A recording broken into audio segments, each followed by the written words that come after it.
Welcome back to Exalted Essence, Crimes of Nature. Last time, several plot beats were typing. Absolute Pros went back to the monastery and visited Aunt Azar, and had kind of a heart-to-heart discussion about what had been going on in the past year or so, catching each other up on their two perspectives on a lot of things, really. It started at what had been happening recently, and then went into a lot of their relationship with each other over the years. And for the first time, narratively to the audience, it's confirmed that Antizar is actually Rapose's mother, biological mother. And some misunderstandings were smoothed over with the help of both open communication and cats. Cats were active assistants in the matter.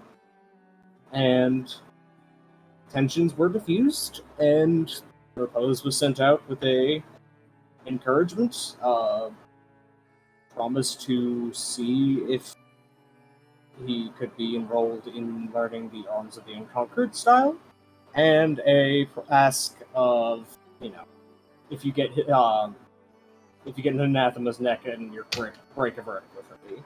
Rip and tear. On top of that, there was the further investigations of the crew into Grey Falls.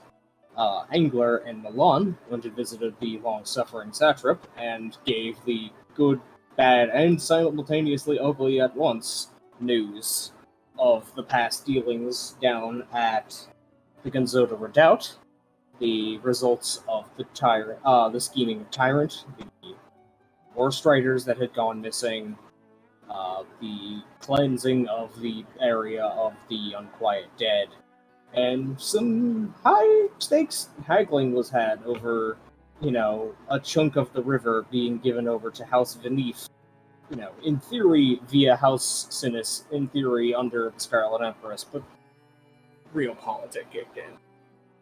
So now Milan has a totally legitimate, or at least as close as you're going to get, set of paperwork to fill out and claims to file on a chunk of territory that Grandma's house can go and, either take care of or feed to or whatever they're feeling. There was further investigation from Angler and Milan as to suspicions in the city of a possible mole and active agent against the crew and the area, possibly the strange hell-aligned figure in the background of the Tyrant schemes. And after a considerable amount of thought, the satrap conceded that the only real kind of hint that she had of anything being amiss was that there was a slightly higher corruption and turnover rate in one of her ministries than usual. And normally it would be one of those things where you just shrug and go, oh well, but I mean, if you're looking for any change, then that would be the only one she could think of. And then after that, Sun Guanyun came to Angler and had a bit of a talk about the visions that Angler had of the inside of Guan's mind, and seemed to have come to a conclusion that it was about time to face up to something, and upon doing so, visited visited the docks to meet an old acquaintance, as it turns out that the vision the crew had a long time ago of a figure slitting their throat in despair in the First Age as the boat of Onyx pulled up to the docks and was too late to stop a solar from choosing death, perhaps? Turns out that was actually Guan's First Age incarnation, and enough of Guan had remembered that to willingly not re-engage with that out of fear of what would happen. And upon stepping on the boat, there was a pretty immediate visceral reaction from both parties involved. Although Onyx eventually settled upon not exactly having hatred or anger or any sort of emotion like that, so much as pity and slight confusion, while Juan was busy processing a lot. And while processing, was handed a business pitch by Absolute Repose as a way of helping him keep his mind off things briefly and refocus. But that is the current state of the game, is that the whole party is back together in Grey Falls. The boat is docked at the docks. Juan has spent probably a few hours into the evening on the boat, just quietly, mentally commuting back and forth with Onyx. And the crew is left to make their strategies as to their next move.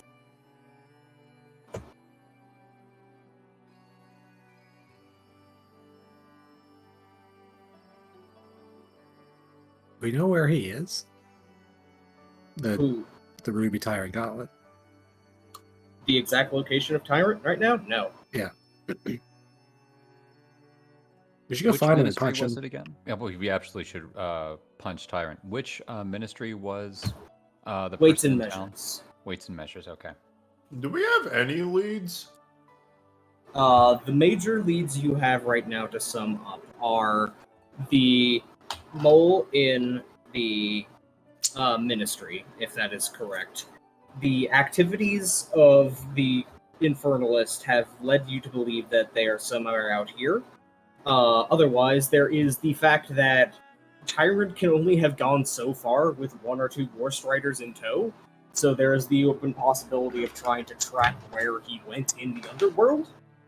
And as well as that, there is reaching out to your contacts and other investigative sources for more information of, has anything started to get weird lately? It might not be a bad idea to check in with... Hold on. Do we have the... No, we're on the boat. Who cares? No one can track us. I have a move. It might not be a bad idea to check in with Swamp. Okay. And you have a move, you said? Yeah. Go ahead. I suppose this would be finesse, which is always unfortunate. Well, you can always, depending on the approach you are taking, justify which one of the three you are doing. And with the approach I am taking, I suppose this is finesse, which is unfortunate. Okay. Un memento, as is that thing of essence, exists now. Yeah. There is still to be growing pains of adjusting to sheets and things. That should be better. Right, this is a save thing that I have online. Come next session, because I'm going to spend the better part of Saturday making this better. I've had a busy couple of weeks. Anywho. Yeah. Let's see what this is. Remind myself what a couple of charms are.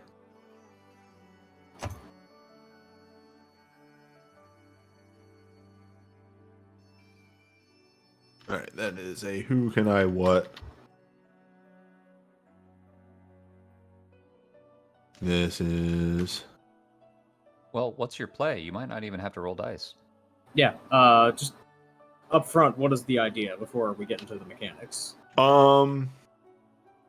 I was thinking of a finesse embassy roll.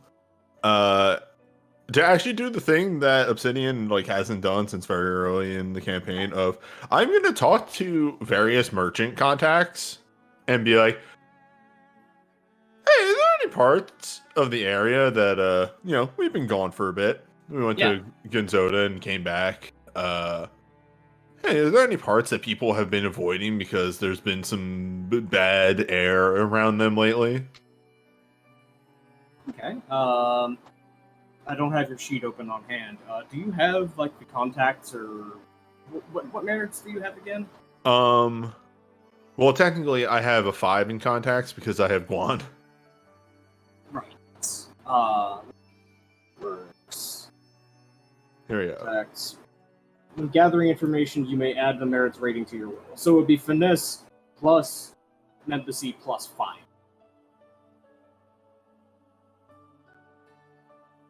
All right, so that's what, 13? Yeah. Yeah, I'll take that.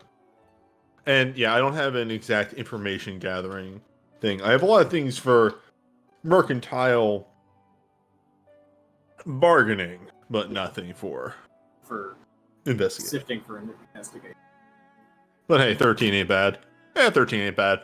Yep. All right. I should have said this ahead of time. It was a difficulty threshold of 5 successes, so you have 1 threshold success over that. You'll see it. So you start going around the docks and just being your usual self of impossible to miss, very friendly, and a lot of the merchants already know you and have a pretty good connection relationship to you because always an honest dealer and you're a very pleasant person to deal with. So yeah, it is very much a case where if somebody doesn't know the information, they just honestly don't know. But there are a couple of people as you start talking that start to mention a couple of things sticking out as odd, as there were, let's think how this would be. Let's go with there are 2 major trends some people were noticing. A week or 2 back on the river, coming up river, going down, out towards the Blessed Isle and that kind of thing, there was some kind of doldrums of dull air and the currents just getting weird. And they were like non-seasonal. They felt just, why is this here kind of situation. And as you talk to a couple of merchants, it feels like it had been moving, like it was going downstream. Like as you were talking to people and cross-referencing the timetables, it is like it was going from east to west down the river, some presence disrupting the local weather and traffic just a little bit. Not enough to be huge, but... As an aside, is this on our big map? Can we get this? Yes, hang on. Point out on the big map. I will point that out too. Here. So what I'm discussing here is they were discussing like going down this part of the river, like this way. Uh-huh. There was something going like this, like a still zone of the air that had been moving downriver. Okay, like something was moving under the river. Yes. Okay. And the other thing that people had mentioned was a actually relatively recent set of rumors from people who were coming up back from the 100 Kingdoms that they had noticed that they call it the Behemoth, but y'all know it as Jimbus. Jimbus has been getting weirdly close to the roads lately. Like, Jimbus tends to prefer going out into the hills where there aren't very many people and it's very undisturbed to do most of the grazing. Jimbus is like kind of skirting the edge of the road the past couple of weeks, and it's been weird. It's not doing anything, but it's just you never see Jimbus that close to the settlement. Hey, do we want to go talk to Jimbus? Interesting. Would wait until we all meet up again. Yes. We're all in city for the moment. We should think of city things to do before we scoot back out into the. That was my thought Everybody process, can be doing their approach to what they would be doing with this time before the gathering of rain. I think Milan would want to follow up on the lead for the corruption in the measurements and weights. Okay. And how exactly would Milan approach that? Probably under the guise of what could I do with measurements and weights for also getting set up with my new territory. Whoops, I here goes. think part of my idea for what to do can mesh into this pretty usefully. Okay. So Repose and also Yang, but for now Repose, since I'm piloting it, they're from out in the region. They've been in the city in the past. We've hung about here. We've seen incidental activity. So Repose is just going to kind of archive mind mentality, go skimming more carefully through his memories, especially with his recent reminder of sometimes it's very irresponsible to not pry into people's business if they're being strange. And he's just gonna kind of filter through past experiences he's had in the city and double check for people who may have appeared abruptly and conspicuously and been out of the ordinary that he previously just kind of glossed over as, well, that's not my problem. What if it is my problem? Let's go and reassess every suspicious person he may have met in town. Darren is popping in and out. I think his audio might be fucked up. Mm-hmm. Audio seems to be haunted. Well,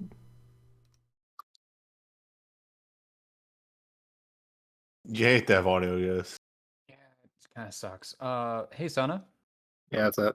do you want to go walk in the slum or lower quarter with Angler? I don't know what. I mean, maybe. Because I think if those two are going to be, this two being Bradway and Loon are going to be scouting their way through the weights and measurement stuff, the two of us might make better use of ourselves going to places that people disappear very rapidly and just seeing what's up there.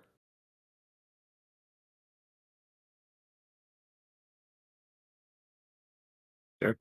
Unless you've got something really cool you want to do, in which case, go nuts. But I figured... Nope. Okay.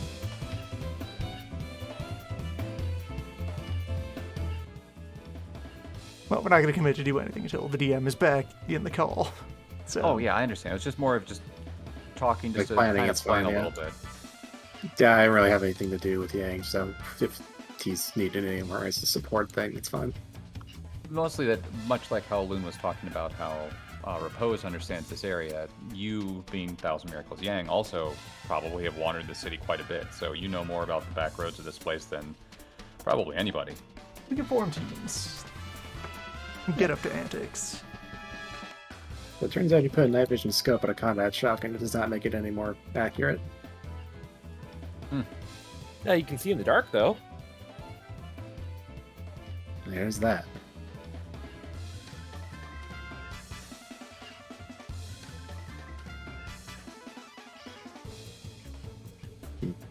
What if you lost internet?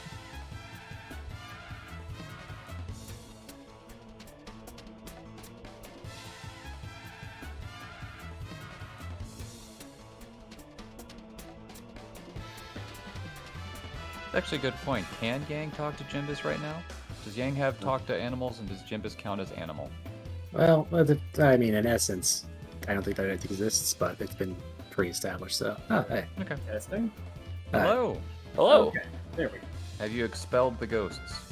Done my best. I'm going to try and set up a second way of doing my audio as opposed to the usual way of doing it. I don't know why, but DLC is just really don't like doing Discord side streaming.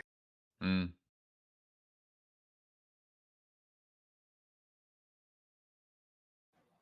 Grabbing a Use- browser is probably going to cause you less Yeah. hassle. That is fine.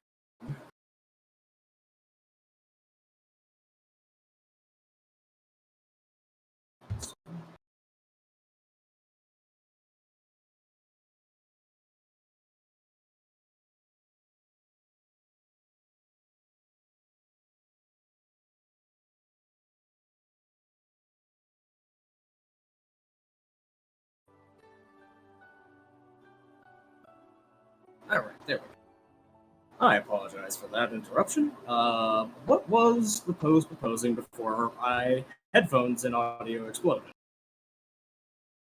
So to review past memories that he has of dealing with this place and being more assertive about appraising people he was interacting with. Okay. In particular, previously he had been doing a lot of, interacting with folks who stay out of the mainstream of the city, so he did a lot of turning a blind eye to any unusual behaviors that didn't set off specific doom alarms. Yeah, I'll give you a stone for that, so the 2 extra dice. Finesse and awareness. Having to think. Oh, Jesus. So, first of all, you would not say up front that anyone who have ever talked to here as a regular person in town would have struck you as any sort of criminal mastermind infernalist. That's not the vibe of the sort of heresies and general shenanigans in this town. Most of what is the, burgeoning element against any sort of religion is either apathy towards the gods, heterodox and heretical views of the Immaculates, and otherwise understanding of, yeah, that's mostly reasonable, but I have personal interests elsewhere. Honestly, infernalism until recently has been something that has been dealt out with more in, like, the wooded areas out east, or up in the Hundred Kingdoms. Grey Falls doesn't really have a history of that. It's an immaculate stronghold out here. It's quite good at usually keeping its ducks in a row in that terms. So you can almost categorically guarantee it is not someone who is from here, or if it is someone from here, it is in a very recent and abrupt change.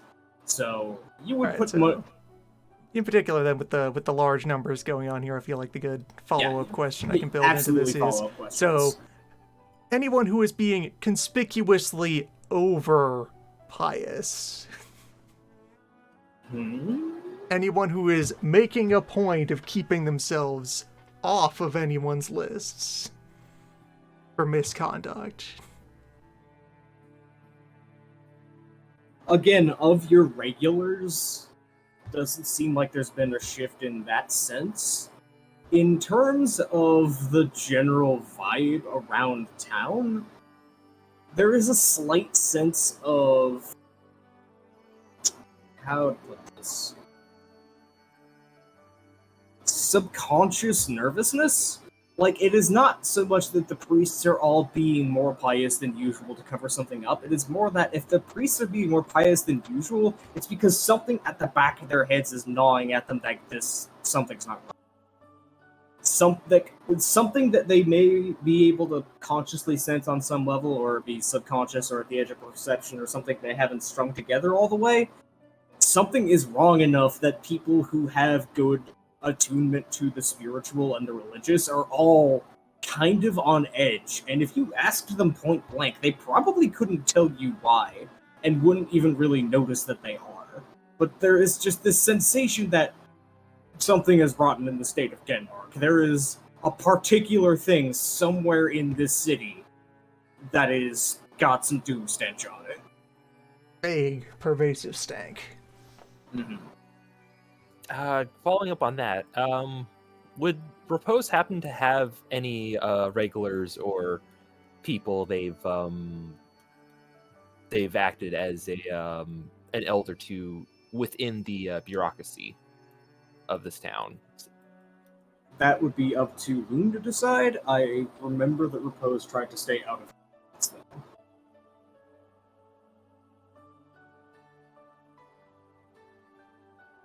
Proposes tried to stay disengaged from state business. Okay. He might involve himself in the personal affairs of people who happen to be part of the state. Okay, so like you might have given some street preaching tutelage to a couple of ministers that would recognize Repose and probably get you a nod, but like nothing really intense, I would say. Someone in like Weights and Measures who's has marital issues and needs advice in the past. Somebody who went to a mendicant, traveling priest, and basically was like, "Yo, I can't talk to the local priest about this because I got an awkward problem and I need to talk to somebody who does not actually have social ties here." That kind of.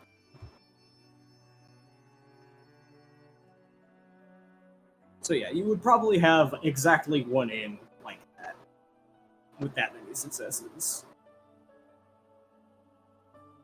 Someone who seems haunted. Mm-hmm. Well, I know Milan's path is going to be going to Weights and Measures under the guise of filling out the required paperwork of, okay, I'm setting up a local region. I need the official stamps and stuff. And did we define that as a venture yet? I don't remember. We did, but we said it was going to be adventure, but not defining what the conditions and requirements will be. Well, this is going to be your first venture roll Yes. for your obstacle. Is going to be this. I'm going to say that this is going to be a finesse embassy roll with a difficulty of, let's call it 3 to get the actual paperwork, and 6 to do that while also casing the joint for anything wrong. Okay.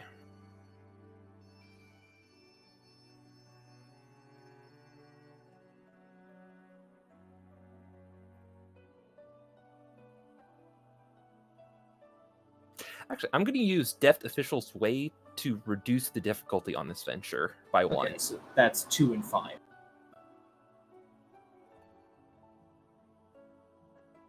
And he said Finesse Embassy. Mm-hmm. Is your embassy 5? I believe so. Yep. You could double it for a moat.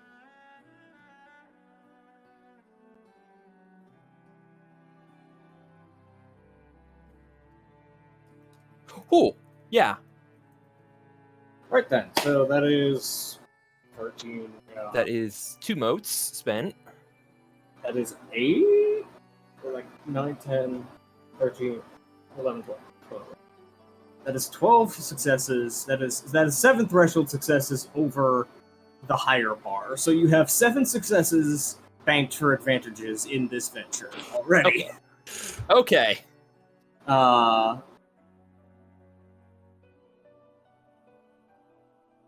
Alright, I'll give you a choice. You can use those 7 you can use those 7 successes to bank as advantage points for your long-term land goals, or you can cash all of them in right now and skip to near the end of the investigation of what's rotten in this department. How does the rest of the team feel? I mean, if you got an in because you're awesome, take that in. Do we just want to fast track this? Basically, my question is, do you want to accelerate your long-term plan, or Yeah. do you want to accelerate this? Because I'm good with accelerating this of finding out what's wrong in the state of Grey Falls. That would probably be helpful. Yeah, let's get that juicy detail on our mystery person. Okay, so... I could go for what's inside the box, though. Or you could have 4 boxes because you got 7 threshold successes. I think you just own this place now. Darren, I'm gonna swap what door I'm taking. I believe the car's behind door number 3. I want door number 3. Okay, so are you saving that for later? That was a joke. Okay, I was briefly... Sorry, that was me making a joke. Jape! 7.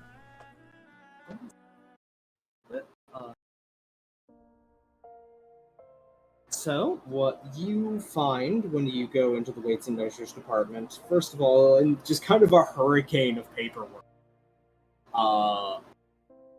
Just getting everything signed. Like, this is the sort of thing where you are certain that were some wheels not being greased in a combination of gratitude and terror, this would probably take several days, and you get it done in less than an hour, and have plenty of time to start chatting with the people there.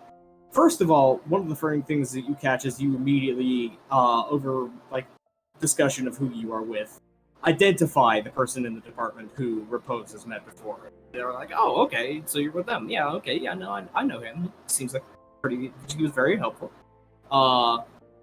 Second thing that you notice is that you were just casually, just as you are working, just doing the I'm a realm bureaucrat and this is all of your paperwork and it's not technically out of the way for me to not see, so I'm just going to kind of casually look over people's desks kind of thing. The Satrap was extremely right in that there are people very much doing the what is probably agreed upon levels of I will let you skim this much without smacking you in the face. Like, it causes you some internal pain to notice how... It's not that they're embezzling. It's that they're not really bothering to be fancy or hide about it. It's because, like, what? Who's gonna look at it? Us? We don't care. It's like they're not doing any fancy book balancing. They're not doing anything to really cover up in case there was a later investigation. It's just like, we are our own police and we don't care. So we're just going to literally cross out numbers and write new ones, kind of levels of corruption. This one person here literally wrote their name backwards as a consultant on some project. It's very much the feeling of they have the talent to be better at this, but they know that they don't need to. But also, it's weird because if they were realm bureaucrats or, trained by realm bureaucrats, they would be habitually kind of better at this. Unless this was a statement of some form, and this doesn't seem like the statement that some people would be doing without some sort of external impetus, and that's when you start talking about new hires with people, and people who've been coming in lately, and then they're like, oh yeah, there's this relatively new clerk who's come in past month or so. Very nice guy. Like, they're very talkative and friendly about him until they start trying to give specific details, at which point none of them seem to notice it, but they all start to give contradictory information, except for the facial appearance of slicked black hair, like kind of slicked back greased hair, and a thin black beard.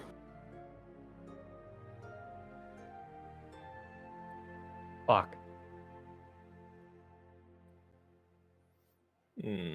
Got him. I could really use a contractor to assist me with this project, and a lot of you have definitely recommended. What do you say his name was again? They actively at that one kind of shrug. It's one of those moments, kind of like Venisky, where it was just like, what was his name? And then they actually all kind of pause and go, did he ever? Huh. As you are at this point, it is because of the cashing in on the mystery box and the description and seeing the same exact facial emotions playing across these people. You remember the quiet man in the Falling River Valley Parliament. This is going to be an immediate one carried words to the entire party. Got him. And gives the physical description, and he's here at Weights and Measures. Does he have a desk or something you can look at? Already walking my way towards it. Okay, so unless he's already at his desk, in which case he doesn't happen to be here right now. All right. So that you just kind of ask around, and again, you cashed in 7 points of advantage. You are able to schmooze your way into being like, oh, can I take a look around? I think I know that guy. And they're like, sure, whatever. So long as you don't break into anything or anything. And at that point, they all just kind of go back to their work and kind of studiously start not paying attention. So you approach the desk, and okay, first thing in my head is the last time we worked with this guy, he trapped the warehouse he was working in, so I'm expecting traps. All right, so if you would be inspecting traps, what would you be doing to inspect?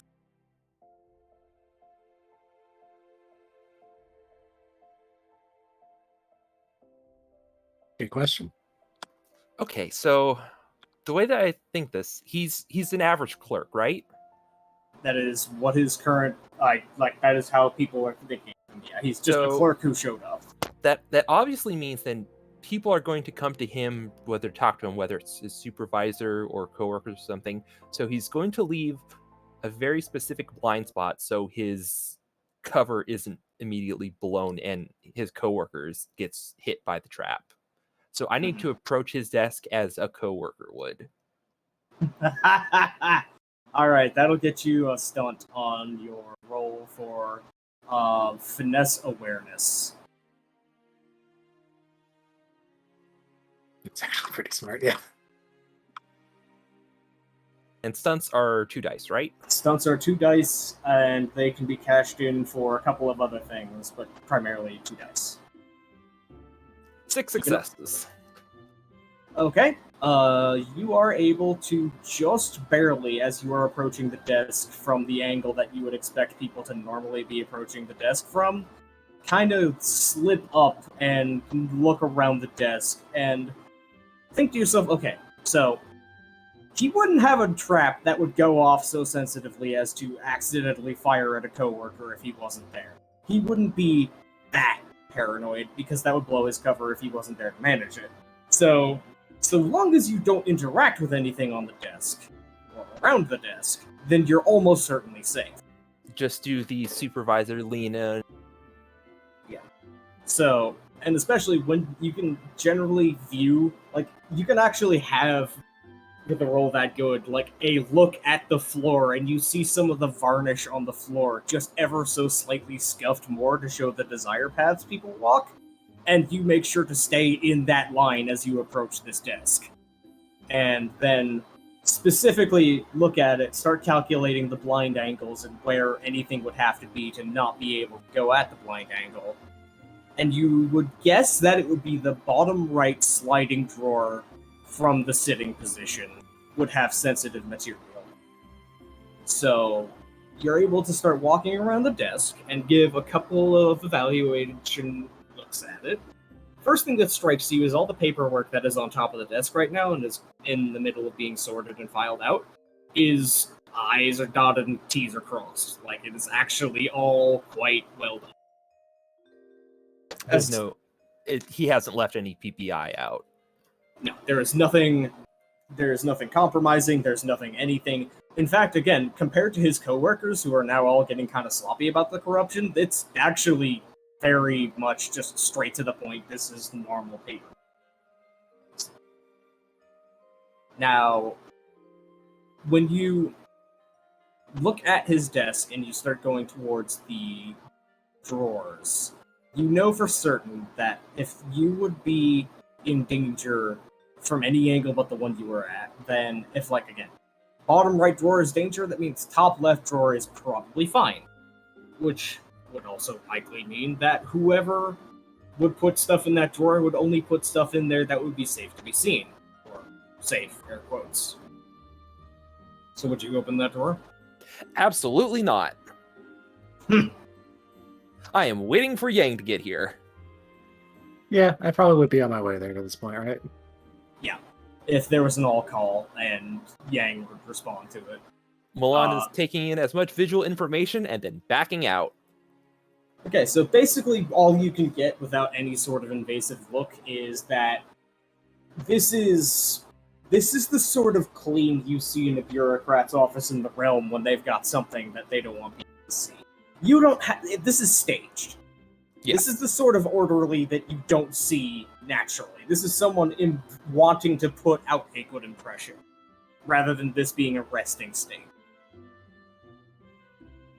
So, by the time you've taken all of that in and you go back to chit-chatting, Yang would show up at this point. In Yakuman disguise or not? Yeah, probably Yakuman disguise. Alright, let me just switch quick on that.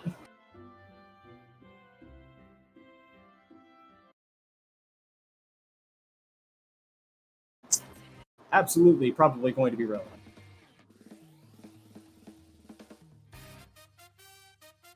So, with all of the subtlety of a greased-up walrus sliding across an ice skate rink, Yakuman enters the room. Yakuman, glad I'm here. Glad you're here. The weights and measures... That makes one of us. The clerks all kind of look up and immediately do the calculus visibly on their faces of just, you know what? Not paid enough. And just kind of go back to their work. So where's the crime? Yakuman, I need you to perform an absentee interview right here on the person I'm looking to hire. Okay, breaking and entering. Right this way. You actually hear one of the clerks, like, desperately stifling her laugh with the hem of her robe, trying not to just burst out laughing at that. And I'm going to give you the locations. Okay, this is the guy we're working with who booby trapped that warehouse. I give the most certainly trapped, but important information is in the bottom right. And then from there, it's going to be a scaling slide of less dangerous up to top left, which is probably going to be completely useless stuff. Yes, I see. Of course. Mm-hmm. I'm probably just going to wing it when I get in there, but it's nice of you to pretend that I pay attention to slides. Yes. Doing my part. All right. So yeah. And at this, Milan is going to act as lookout in case Green shows up. All right. So, Yakuman, roll me your finesse stealth, I suppose it would be, for this? I guess so. Because, yeah, there's no larceny anymore. I think it's just a 10. Yeah, it's a 10.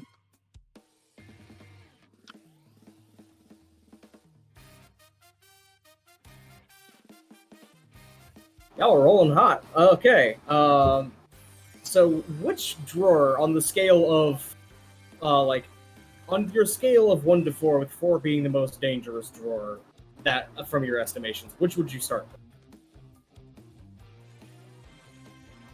I'm gonna sit down in the chair, squeak around a little bit, do a little shitty spin, and then reach for whatever one is the most natural. Okay. That would be. Just gonna let that be up to chance then. So 1 second. Okay, so yeah, you just kind of casually reach your arm out and go straight for the bottom right drawer, grab the handle, and briefly remember, wait, hang on. And you feel just the tiniest muscle twitch in your finger, feeling a mechanical release as your hand is on the handle. It's the moment where you feel like you've stepped on a landmine and you haven't lifted your foot yet. It's just that, oh, now what do I do? So you are just kind of casually stuck, stretched out and lounging in the chair with your arm stretched all the way out to grab this handle that you now realize is hooked up to something bad. What kind of noise? Was it a strike lever? Was it a fuse? Was it a mechanical click? It was a mechanical click of a latch being released. What would Yang do in this situation?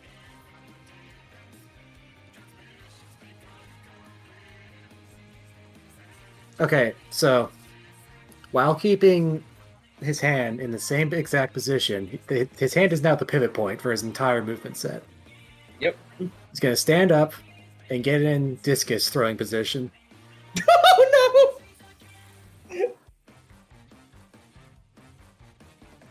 no! So this is a blind guess. I'm going to, in one movement, while like throwing a frisbee, rip out the drawer as hard as I can, and also grasping rope vine whatever contents might be in there, and try to separate the drawer from the contents in one fell swoop.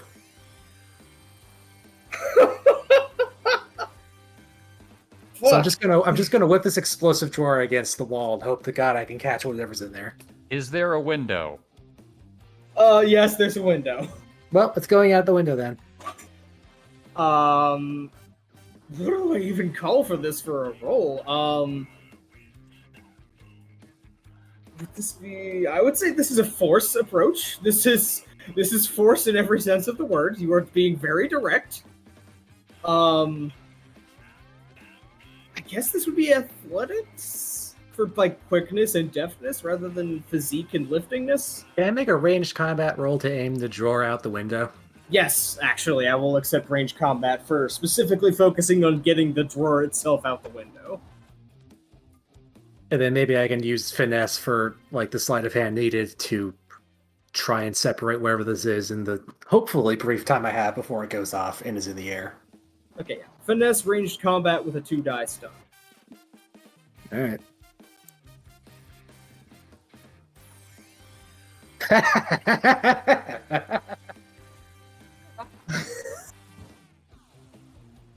Alright, so the good news is the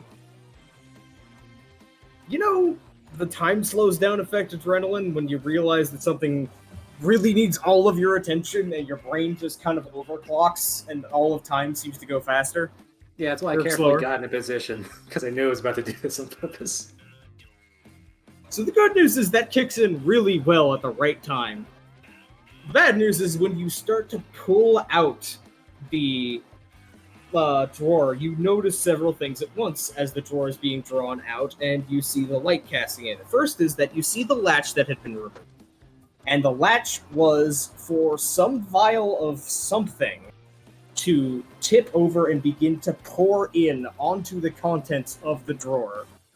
And the second thing you notice is that there is a flint and strike on the top of the drawer against the rim of the drawer container in the desk that is struck the second you pull.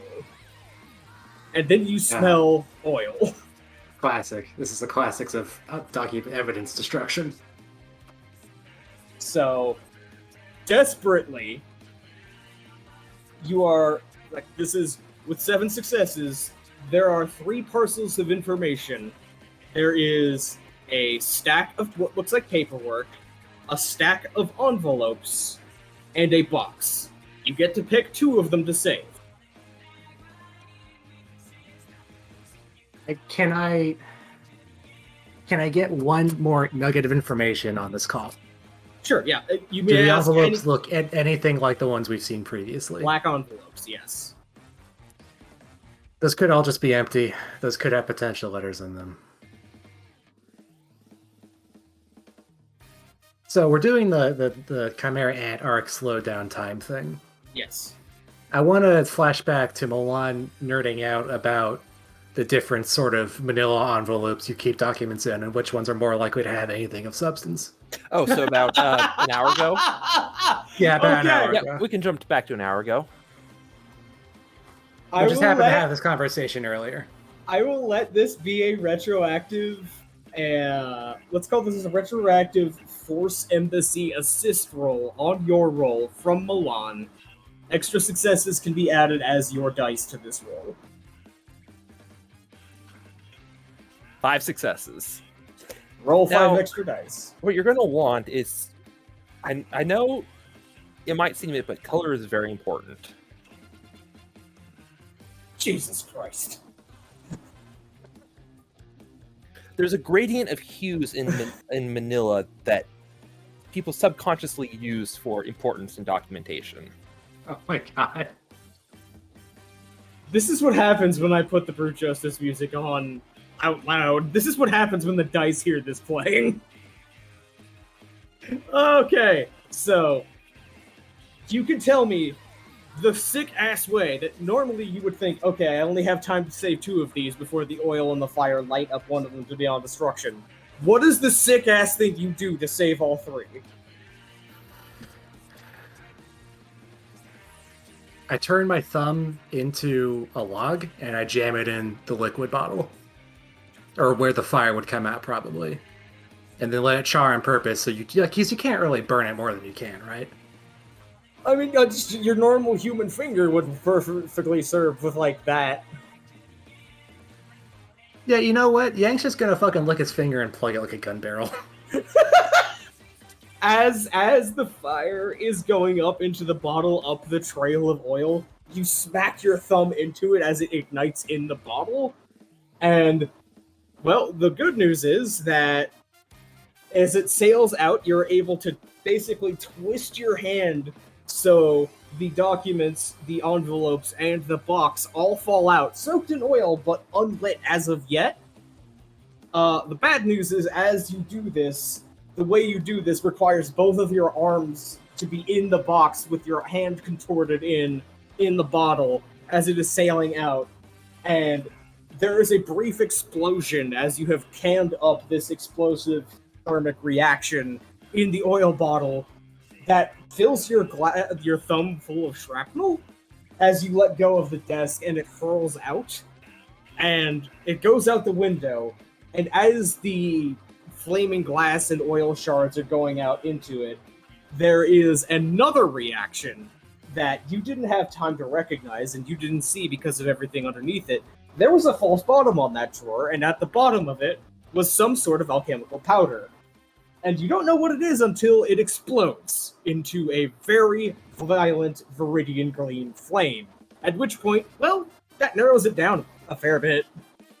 Oh, I wonder what that could be. Oh, Darren, I just Oh. give a thumbs up and a grin to every bureaucrat who's nearby. you hear goofy noises. Yeah, the sound of an explosion. Yeah, so, like- and then giggling and just interview's going great.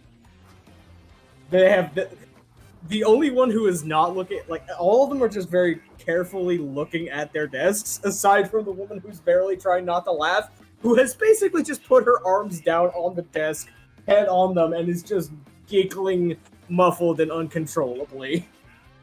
Hire that woman. Yeah.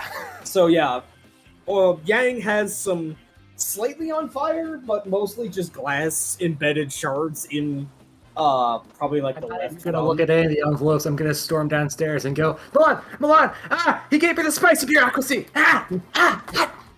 Yeah, Milan just sees like blood soaking Yang's left hand putting out the oil fire, and it's like full of glass shrapnel as Yang is just hopping up and down like ow, ow, ow, ow, ow. I'm gonna throw what would a composure test be? That would be fortitude integrity.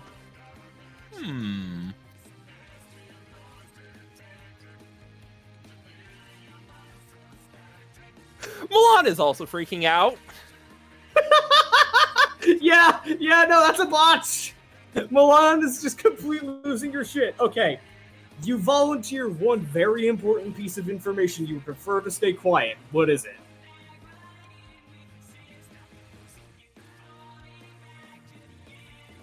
Like something that would contextually make sense in the freakout.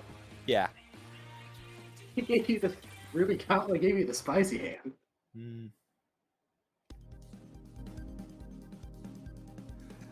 Would the fact that the fire is green be count?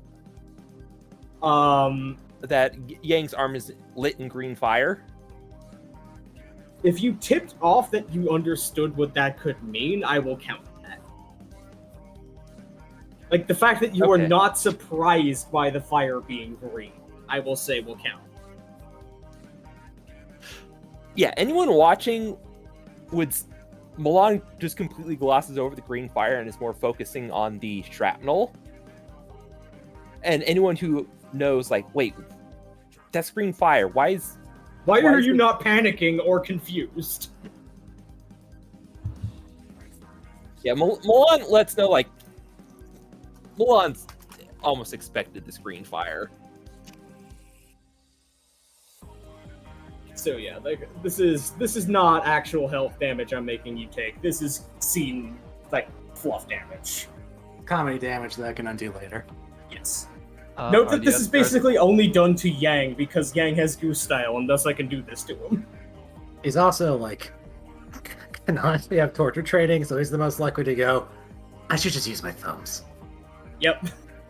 Yeah, that was probably just an instinctual response to like, oh, I know this kind of trap. I can sacrifice a finger to this one and probably The get it one back. brain cell was like, I could grab some sort of cloth, soak it in water, but that's gonna take too long, so I guess the fingies just go in. I grow this back. It's fine.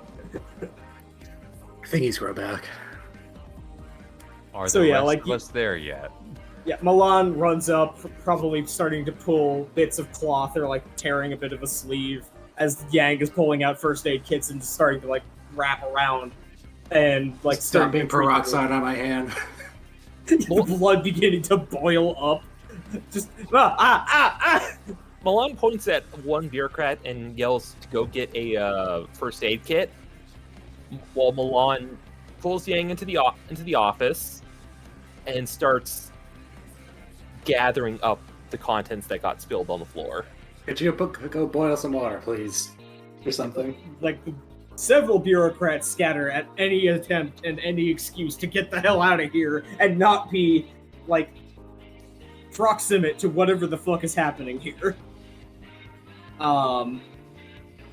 The laughing woman is actually one of them who gets up and when you mention boiling water immediately goes out towards where you know the kitchen is. So Milan, meanwhile, is able to sit down and investigate more carefully the contents of that drawer, and remember that that was only one of four drawers. Yep. Let's start with the stack of papers. All right, so the stack of paperwork that you look at is... Make me... Have you...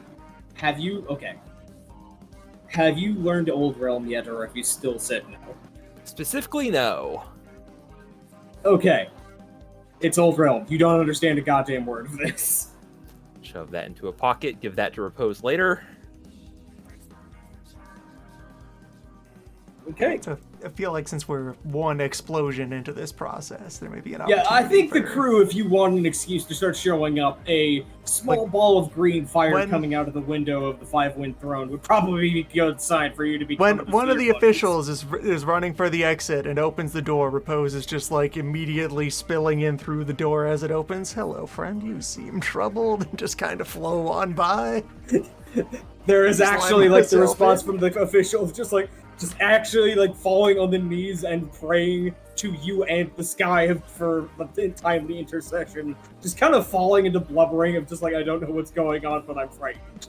Just give a little reassuring boop on the nose in passing and walk by.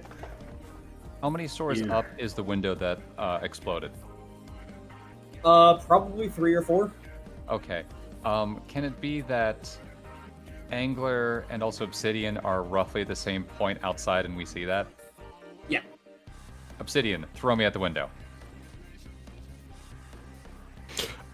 So I said this in the chat, and I'm gonna say it's out loud. I had a phone call around Milan checking the desk, so I have no fucking clue what's happening right now. What happened is that Yang showed up to investigate the desk for traps, and by Yakuman style of investigation, just sort of opened the one that looked the most suspicious, discovered that it had an oil and flint and strike trap in it to incinerate all the evidence inside, and responded to that by dumping out all the information in it, plugging up the oil spout with a thumb while it was on fire, which made it explode, and then throwing the entire desk itself, the entire drawer itself out a window, which was fortuitous because it had a second false bottom that was full of alchemical reagents that made it explode into green fire. This may look like a very low-tier move, but actually this is the smartest thing you could have done in EOD disposal of the day. You don't know how many traps are in there. Or how it works. Also, it's important to remember, Whitling got the information by the flint and steel trap while it was being opened. Yeah, there was no way actually to figure out what was in there without charms, without opening it. Alright. Well, anyway. I'm gonna use a charm. To throw... I'm rolling finesse and force with 10 Nox meditation. I'm just gonna put on this theme because it is similarly just shenanigans. So spending 1 mote. I could go deeper in this, but this does not seem like this is even a venture. So No, it is not. A venture would be like moving boulders. So anyway, let me actually read what 10. Oh, this just reduces difficulty. Okay. Oh, by my essence +1 to a minimum of 1. All right, dope. So this is difficulty -5. minus. This is don't botch and you throw them through the window. Obsidian, throw me. What? Before Angler is done with the sentence, Angler is airborne. Obsidian, on reaction to the green fire, grabs Angler by the back of the coat and just yeet! I mean, the water person's good at dealing with flames. It makes perfect sense. Throw water at flame. Angler liquefies, flying through the air. Yeah. Angler is Obsidian, feeling throw like... me! Yeah, I think that I'm gonna do a real cool thing. I'm gonna tell him to throw me. Obsidian, what?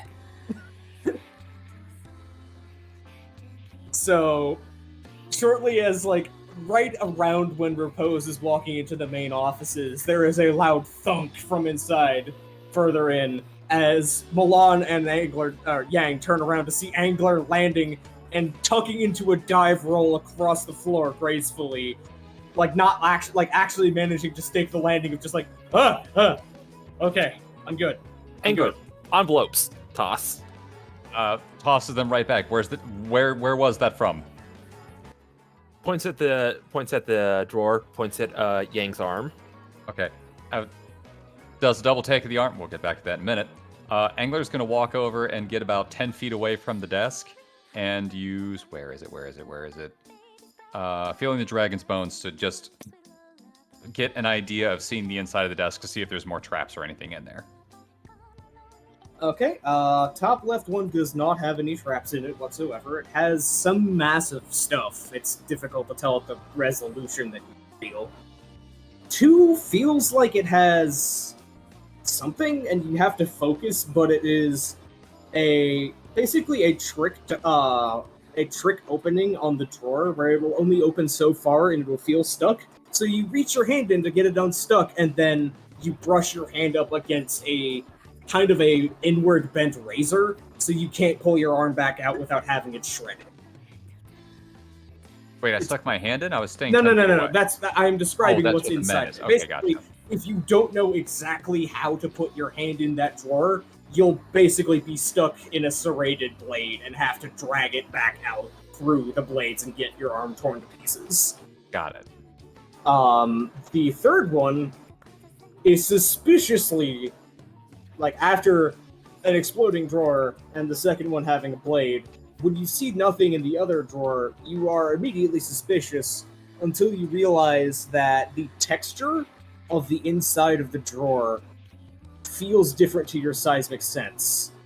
And it's like a coating of something that you don't know. The drawers 2 and 3 are trapped. 1 seems to be okay. Yes. And is there anything else, pressure around the desk or anything like that? No. The surroundings of the desk are completely normal. Okay, one last thing. Because I did the seismic sense or whatever, is there a point where Green would have been sliding back and forth inside the desk that his feet would have been constantly? You mean like to depress a pressure plate or something? Not a pressure plate, but just where his feet would most likely have been most of the time while sitting at the desk. Yeah, I'll give you that. Yeah, Angler's going to walk over and put both his boots directly on that and use his boots ability of tracking About footsteps. 3/4 of the way through that, I realized why you were setting that up. Yeah. Okay, so... With the whole thing about the thing is the other people can take care of this. We are now on a clock. I need to go find this person. Alright, so this evocation, spend a mote. Done. And roll me finesse awareness. Your difficulty threshold for this is 7. Okay. Ooh. I'm going to use another mode on that for the awareness boost. Finesse awareness. Got it. Okay. Just double checking all my things to make sure that I don't have anything else that can give a boost here.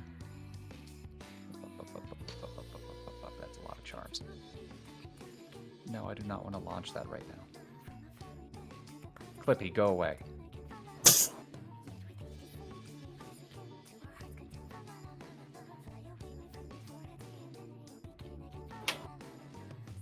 Okay, yep, we're just gonna roll it. 7 successes exactly. Alright. Let's think. How with that? So, briefly, you have your vision go blank as the magic of following in the footsteps activates. And it is... The first thing that you get is multiple senses that you shouldn't be having in this kind of experience from what you've been using the boots before. First of all, you've never had a sense of smell in these flashbacks before, and all you can smell is the smell of the letters now. It is, like, choking. Like, actively to the point of, like, everybody else around you seeing you have to catch your breath and keep breathing through the smell. As a near active psychic assault of, like, no. but you are able to compose yourself and force through it and focus on the vision. And you see visions of him at his desk, making small chit chat with the people there, and just the feeling. The words don't come to you, but the feeling is just like an ivy growing into a crack in a foundation wall of a building, or stress and strain starting to crumble a pillar. Just that sensation of a slow, declining, degrading insinuation of this is someone incredibly dangerous to let just sit around and be somewhere vulnerable. He's just every person he talks to, they don't seem to notice it, but you can see through the vision the look he's giving them is less a look that you would give another person and more the look that you would give an animal that you were about to carve up for cuts. The sort of looking for the easiest place for the knife to go. Just looking for weakness, looking for the path of least resistance, looking for how can I use you. And then there's a flash again as he is walking outside of the building, and you can't tell how recently this was, but it is a walk outside the building, and then a flicker, and it's not him actually walking out of the building, it's him walking down further into the building. It is him just walking past a pair of guards that don't notice him, down further into what looks like a pretty heavily secured area towards a very heavy set of doors with an immense sliding I don't remember the term of the lock, but like a bar in a set of doors kind of thing. Just the sensation of everyone thinks that he just goes about his business, but has been doing something deep inside the manse. And no one has been able to remember or say anything or notice or anything. He's up to something in this manse in particular.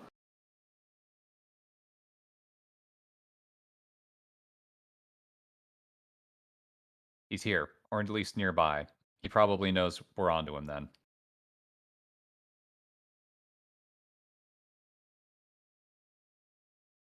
Angler's gonna walk over to the window and look.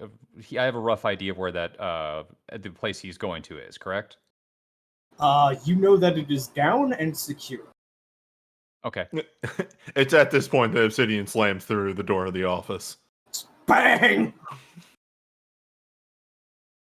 Okay. Gonna pause, look around,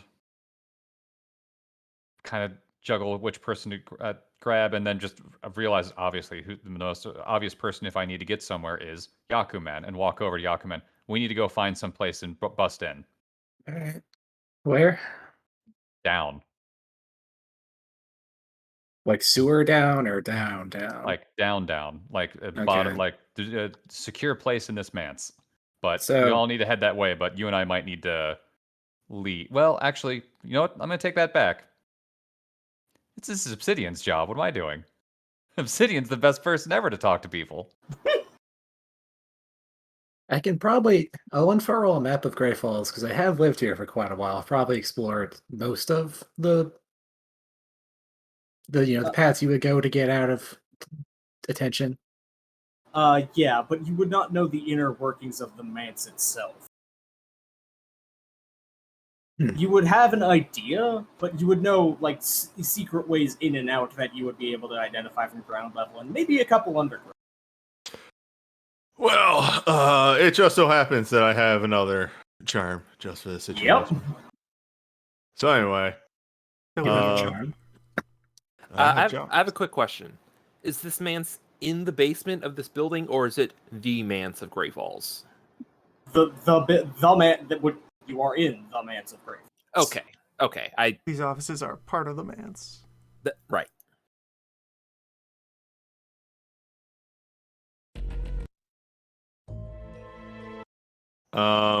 Okay.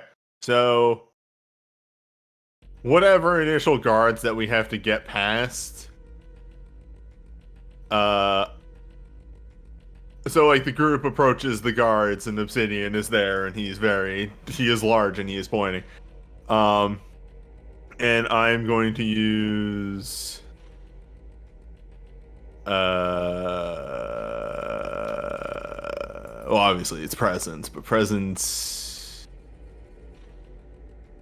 it still feels like finesse. It feels like talking actions are mean. No, okay. No, this would be force. I'm forcing my way force through. is just Yes. being You're barging in. Obsidian Okay. is Being Yes. large. Yes. You are being Okay. large, loud, and direct.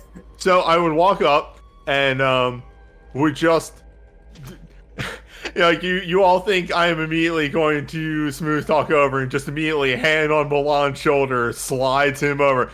So this is Vanif Milan, and he is the master of transportation in the area, and we need to look at the entire layout of this building. And so if you would just let us through, as I'm using friend to all nations attitude to give 2 die instill action.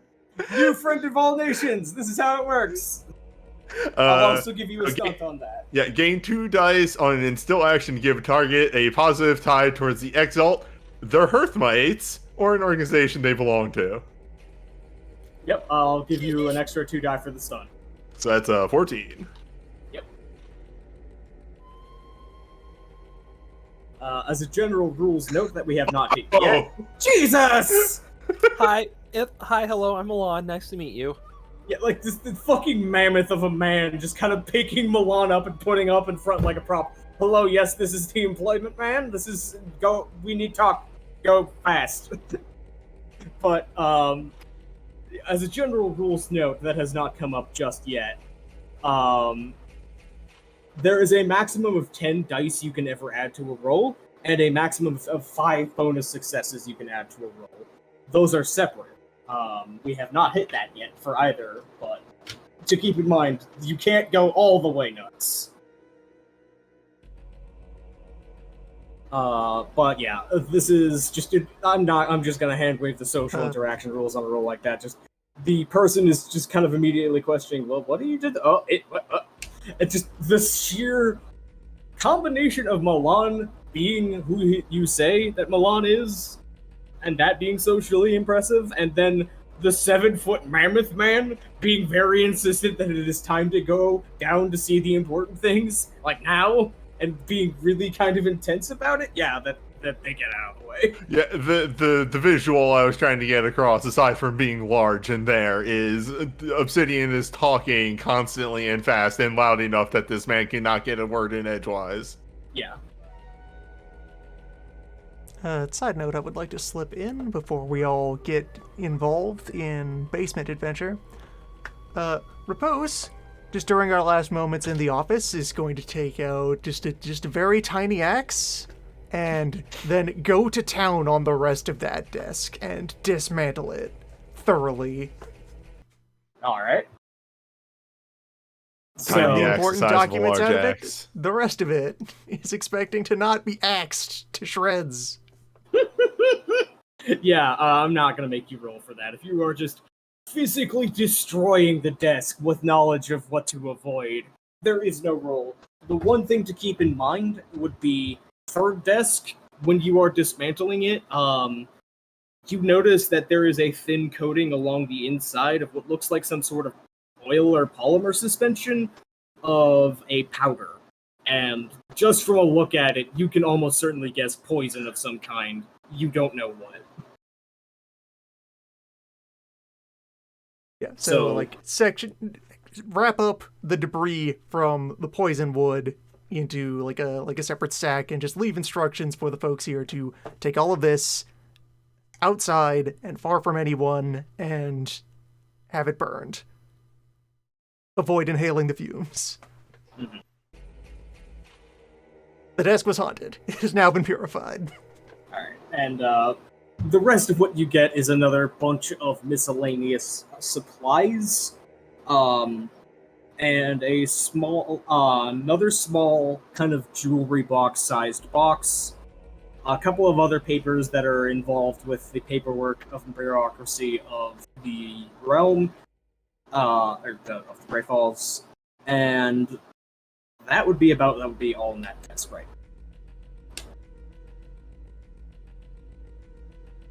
while we were headed down, sorry, Mm-hmm. that doesn't really work in my head. I do speak Old Realm, so if Milan is handing over folders, I will start leafing through any of the stuff that Milan was saying is in Old Realm. I'm handing out papers, envelopes, and box. Read notes. Roll me Fortitude, Finesse. Fortitude, Embassy to speed. Okay. Fortitude Embassy. Okay. What's the difficulty I need to hit here? This is going to be 3 to get the most basic information with more clarity on what you are reading, the higher it is. And this is all in Old Realm? Yes. Okay. Even though it's an Old Realm, just because Milan is like handing out and like organizing in a certain way, can I get a assist from Milan because Milan has much better knowledge of how all bureaucracy works? Yeah. This is not bureaucratic paper. No. Never mind then. Nope. Going to partake in this? You are reading it as well? Yes. Okay. So I will rule that Angler at first is reading it and then just starts going, I'm getting every third word. What is this? What the hell is this? Oh, and I would throw the box over to Yang for Yang to work with. Because Yeah, we the don't have enough box? time to do all this. Yeah, there was a second box. There are 2 boxes, the black envelopes, and the papers being sorted. But yeah, as Angler is attempting to read it, it's what is this? This is like Old Realm. It uses the letters of Old Realm. It's the equivalent of trying to read Chaucer as originally written, where it's like, if I really sit and I really think about this, I'm pretty sure I get this, but it's really fucking hard to read. I And then learned you this hand it language over like to a month ago. I don't understand it. Yes, then this slides over to man who uses Yeah. Old Realm primarily and professionally. Oh boy, that's Melfi in Old Realm. Yes, of course it's unpleasant to read. That is Oldest Realm. So you can barely bring yourself to actually read more than a page before kind of getting the rage shakes, both in terms of just hating that this exists and also just this being really on purpose, extremely difficult to read. What you are getting out of it is that it is a list of sensitive information about people that this person has met, and basically it's kind of, you get the sensation that this is kind of a black book of both blackmail and, okay, how do I use this? And the first page is primarily people in Grey Falls, We found Green's quest log. pretty much.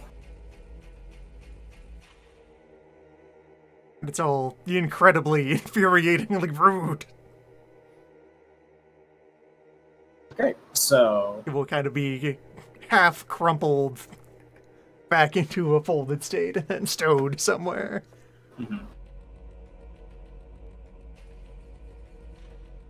So, as going downstairs, would Yang take time to investigate the box, or would it just be focusing on getting down as fast as possible? I'd probably crack open the box if I can, or at least investigate it. Okay. First thing I'm going to ask from you is a fortitude. Hang on, I need to double check the mechanics for something quick. Trap inside a trap? I love it.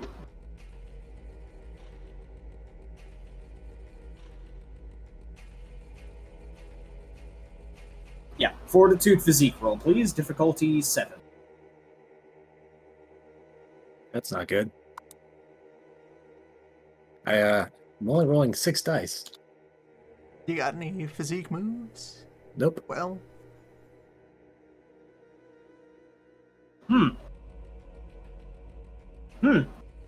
This is odd. As you pop it open, first of all, the first thing that you think of is that, is it supposed to be this flaky on the inside? The second thing you think of is, wow, that kind of itches, doesn't it? The third thing you think of is, where did my fingers go? Why are my hands so cold? Whoa, this is not good.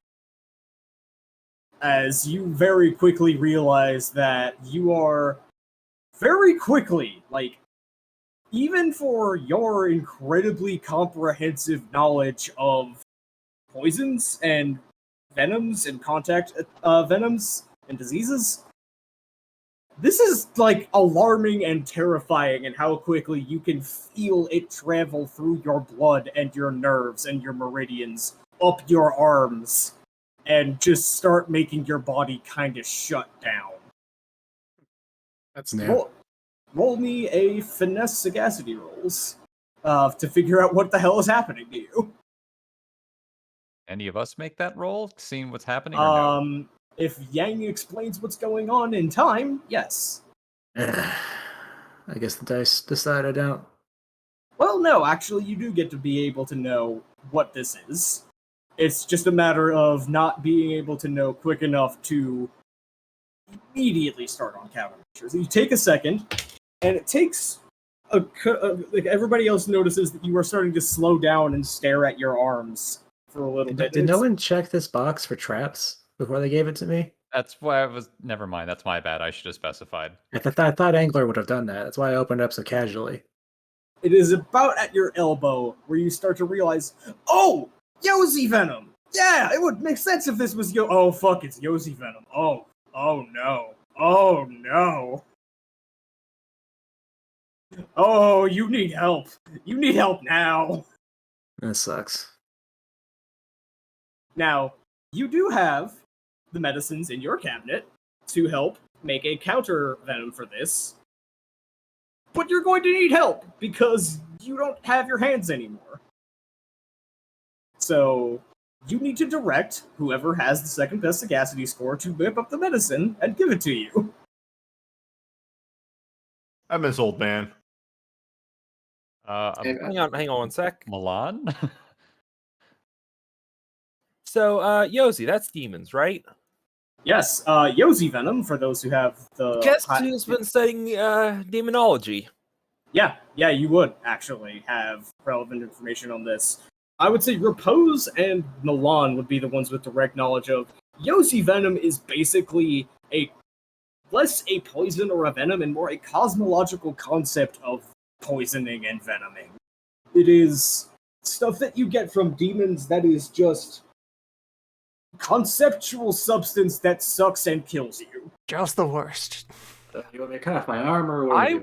I would like to use my ally Koi as my demonology mentor to she taught me about this, like, okay, here's what Yozi Venom is.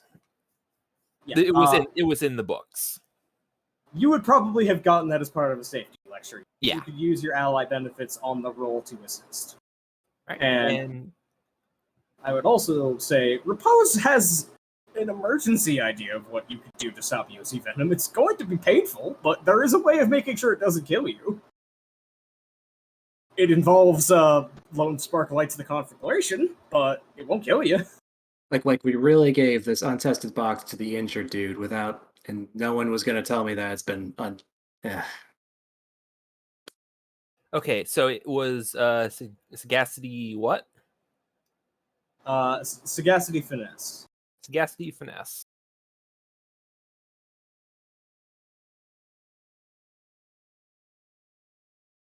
And then I'm going to spend a mote for my excellency.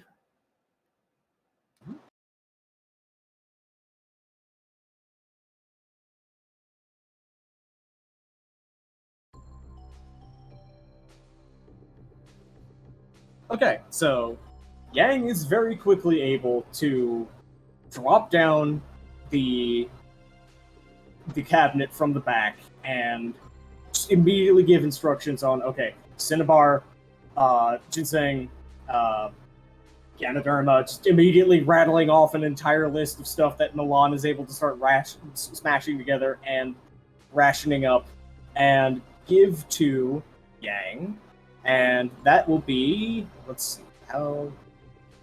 Propose gets in there and clamps down on the relevant veins and nerves to be ready to administer shock should it be necessary.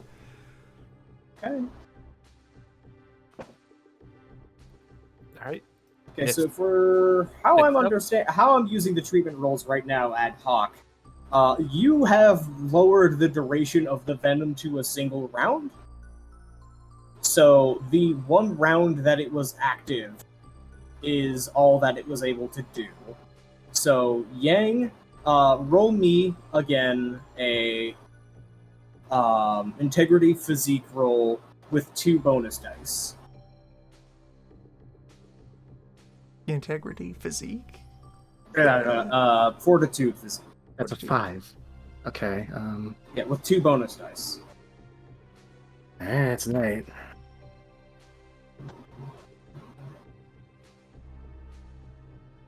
Well, the difficulty was lower this time because of the treatment, and you would have been able to beat it normally. So, basically, as Milan is like literally shoveling it in your mouth so that you can chew it up to like rather than mortar and pestle it, it is just all going in your mouth and chewing as fast as you can. And as you are able to swallow it, you begin to feel a recession slightly in your arms, and it has now gone from I do not feel anything past my elbows to really intense pins and needles, but you have control over your arms again. All right, Yang, I'm going to need to reopen your meridians in your arm. Clear. Fires lighting up Yang's arm.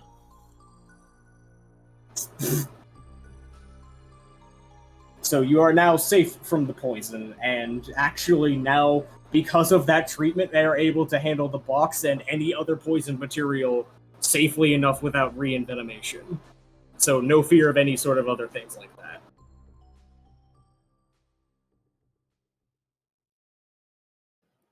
You all right? Sure. So Slap on the back, quick hug. That's on me. I'm sorry. yeah, no, I apologize for not making it clear that myself that it had not been fully tested. I just took the I open it prompt in. I don't know. Just feels like a bit of a cutscene, but hey, what's in the box? Okay, so what is in the box indeed? The internal of the first box is a kinda hard to look at.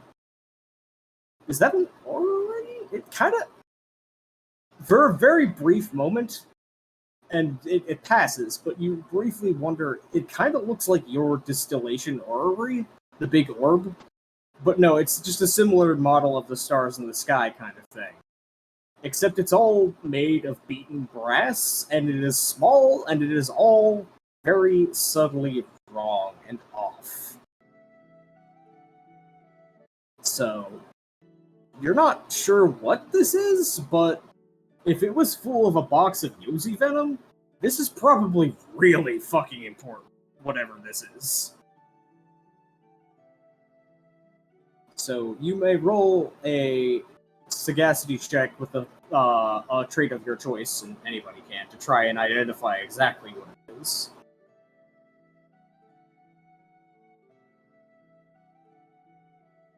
I mean, the pros probably know what this is.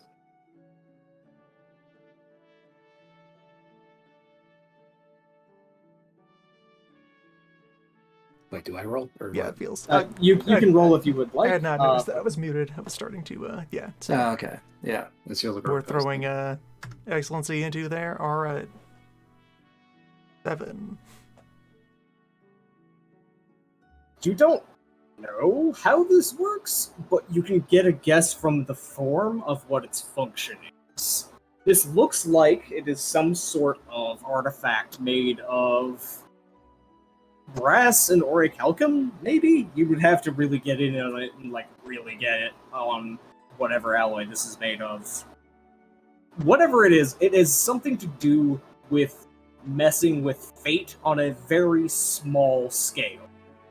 there is something that it does, some specific function that this thing screws with.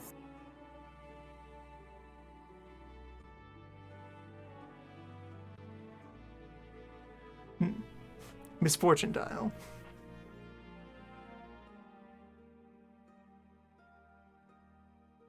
And second box is Something for not- forecasting. Curses.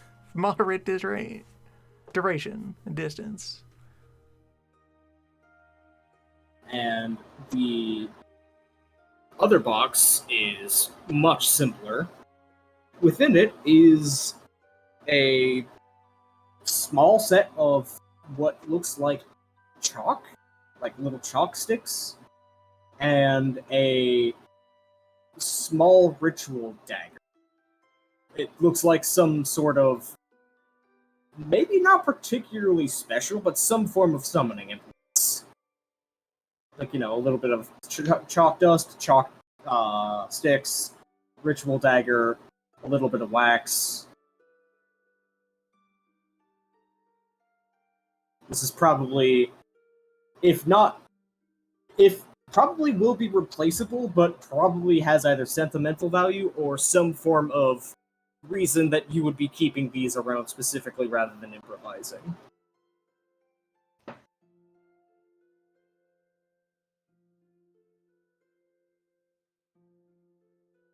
All right. Okay. So, let's go further down into Grey Falls.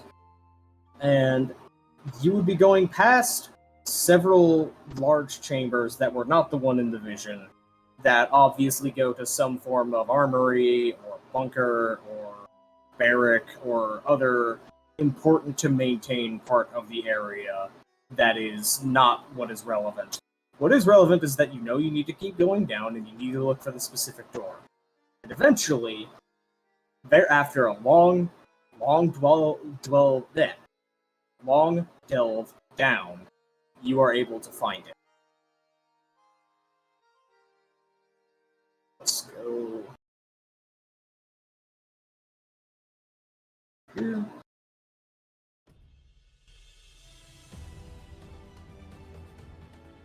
It is a door that is at least 40 feet high. The bolt across the doorway handles is wider than obsidian and 3 times as long.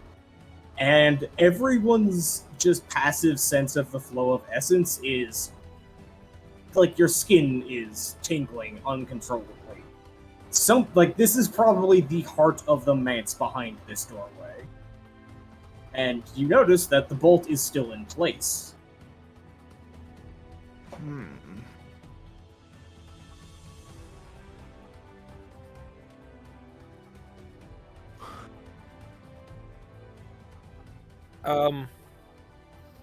Can we wind back to something that Milan wanted to do real quick? Oh, sure. Yeah, sorry. Milan wanted to pass off a note to a guard with instructions, hey, take this to the satrap.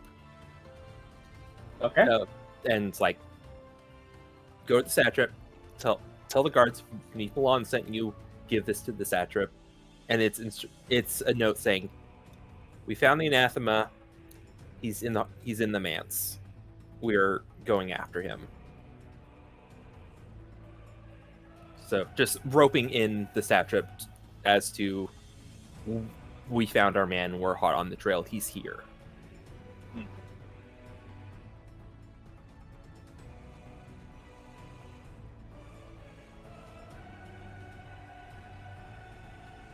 And that was it. Okay. So, would there be any preparations or anything before opening door and going inside? No, Darren, you never passed me the text of the rewrite for gold moves that you did. I didn't end up doing Lone Spark. I got the first 2. I will go grab them. 1 sec.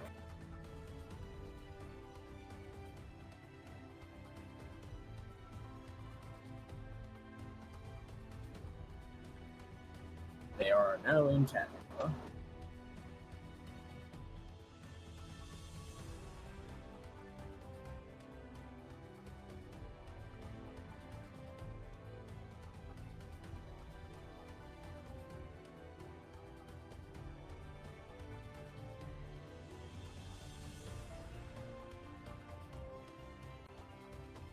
right, got him.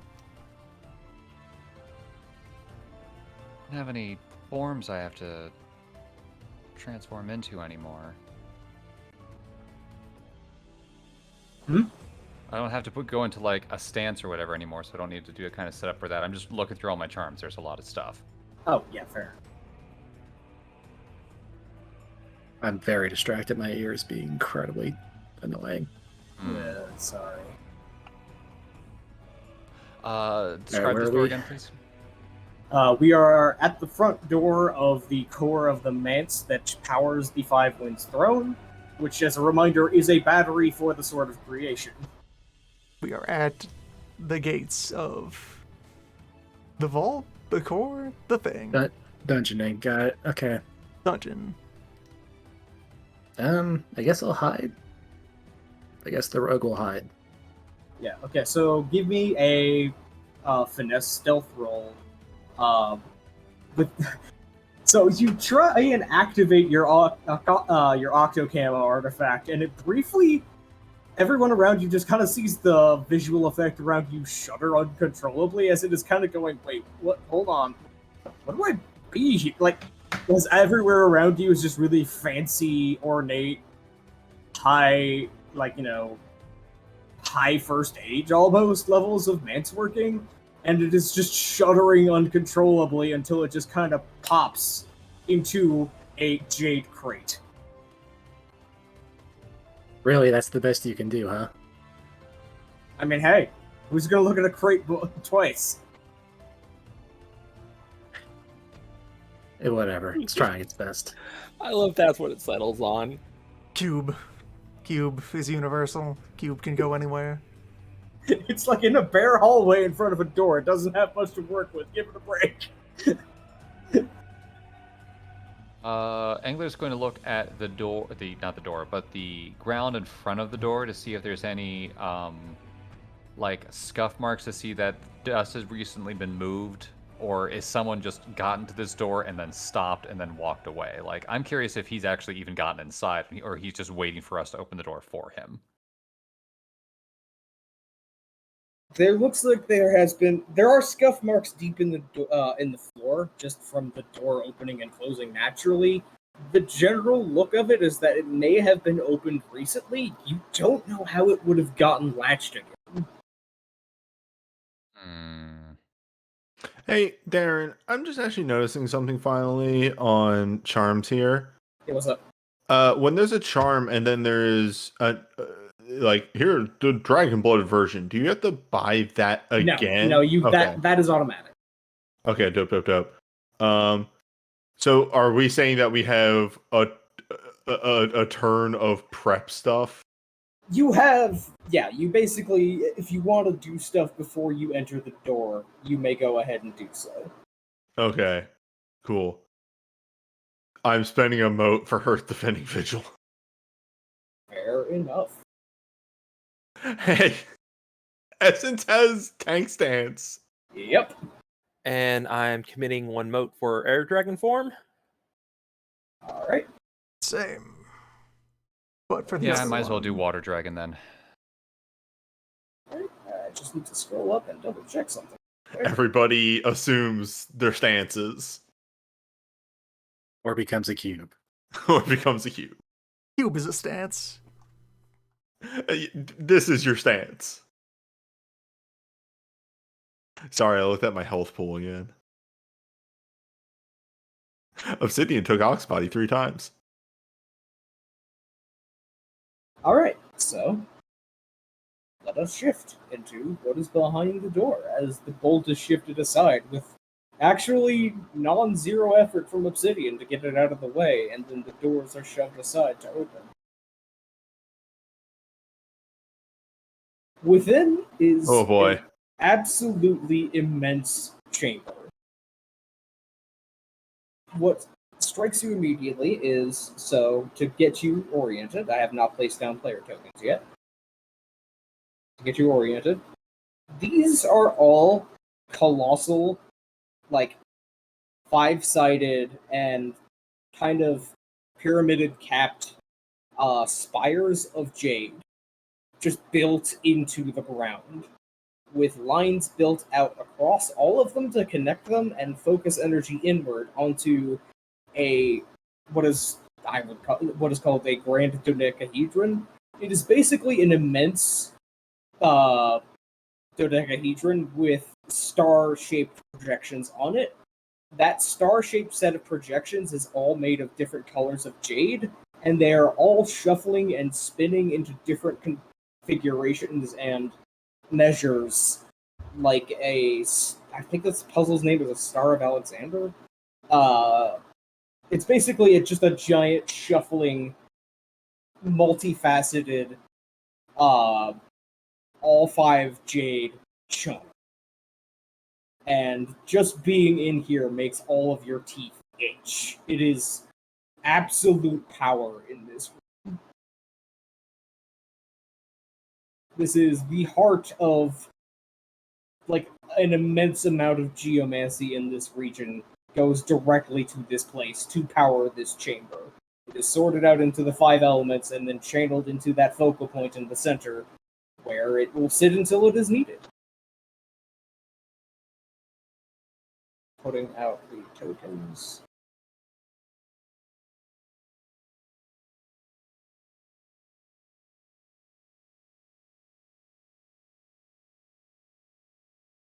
And the first thing that strikes you in this immense room is that you don't see anything, and you don't really hear anything aside from the soft hum of the channeling of essence through the pillars and the shuffling of the central figure.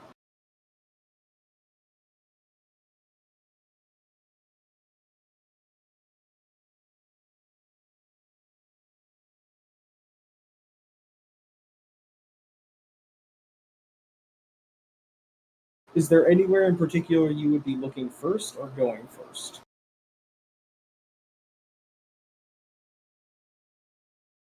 I would glance at Angler and then glance at the center and sort of give a sign like there, probably.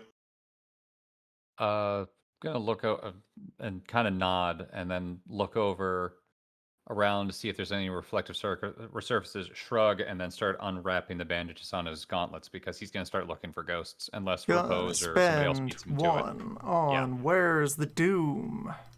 I want to spend one on enhanced hearing Okay, with so enhanced senses. so that actually gets several bits of information. Yang, what does enhanced hearing do again mechanically? I need to skim. Double 9's on a related sense. Okay, so roll. I guess yeah, we need to check roll some sort of check. Fortitude awareness with double 9.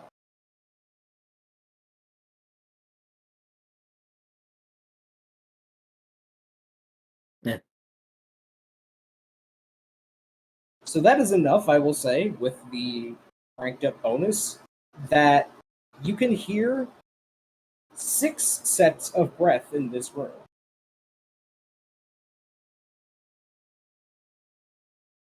Well, there's And- 5 vertices, so And 5 of you, and wait a minute.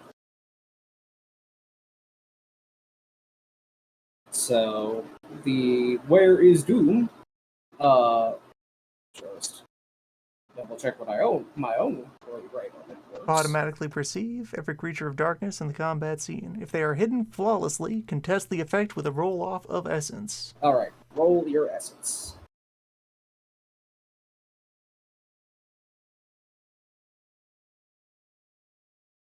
Huh. And I believe ties go to protagonists unless they're solos. So you win the tie, you don't get the second one. So you are able to narrow down with Yang to the same rough point of there is a figure lurking in the shadow underneath the shimmering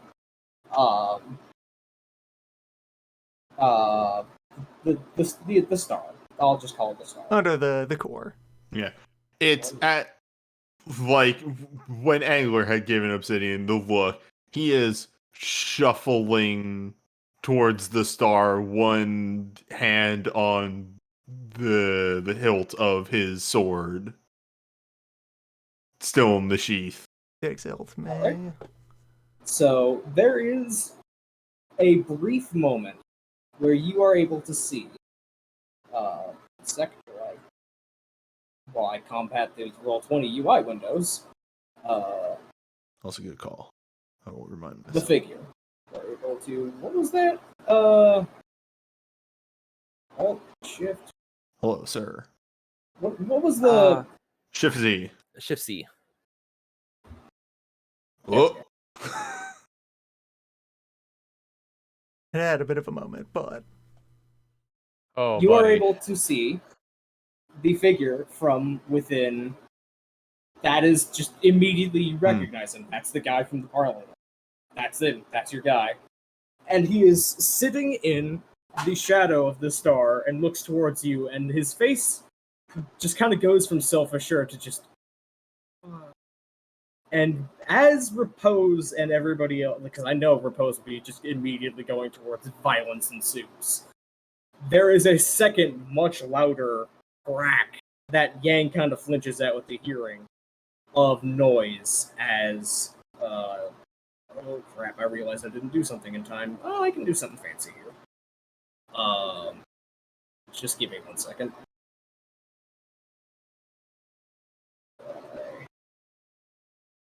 There would be a hand up to Repose, and legitimately, if you want me to make a war roll on this, I will. Of sort of, it's foolish to charge into battle against an unknown opponent.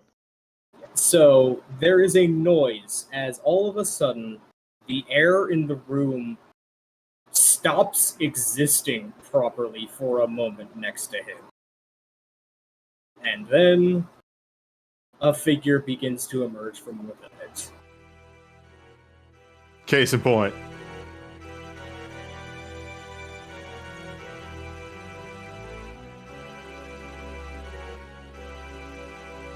The figure of the Ruby Gauntlet Tyrant steps out from within the rift in the world, clad in black and purple cloak, draped in soul steel armor, cast mark bleeding from the helm, staring out from behind the impassionless black void in the helmet, and rolling shoulders and head before taking just the sidelong glance at the man in the shadow and flicks a hand underneath the cloak as the man immediately begins to flee into the portal. This is roll initiative territory. alright. And initiative, in essence, is just kind of wing it. You could use any combination of Yes, this is attribute roll, and skill that you feel is Yes. appropriate. This is roll what you think you would be going into your fight with. I'm gonna go with finesse close combat, justifying that Obsidian is on guard. Angler is going in with athletics finesse because he's trying desperately to just get as close to those two as he possibly can. Same. Milan is going with finesse sagacity. Milan is tapping into the elemental confluence of this area. I seem to have tripped. Finesse stealth to get them to forget that I exist so I can do something stupid. Smart. Oh fuck, man! Man, I was gonna do something super cool too. Oh well. Next time. Immediately worried for Angler. I'm fine. Don't worry about it. I'll get a turn later. So I need to double check how this is going to work. Because this accelerated what I was going to be doing with this scene by a session or two. But hey, we wing it.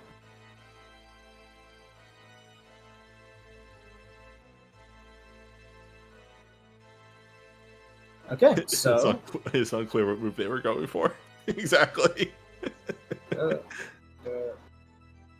Where am I again? Hold on. This place looks. Who are you people?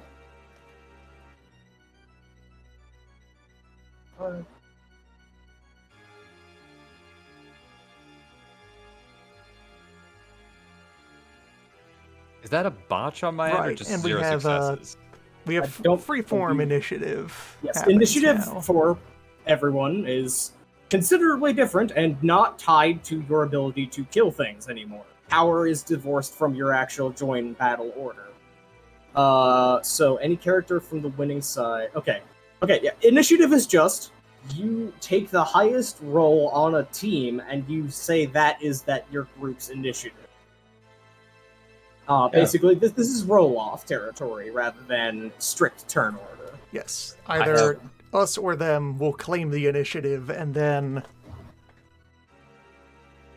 actions we can begin to follow. Milan has aligned the elements into a tie. You'll see it. Oh no. That Still a tie. is That's a also double 7. tie. Player. Let's see. Nominate storytellers. Initiative determines who goes first. If storytellers go first, they all act before player characters act. Otherwise, they can interrupt. And they don't have any immediately win initiative stuff, so player characters win ties. So you guys barely go first, but you only get one action before they get to pick one of theirs.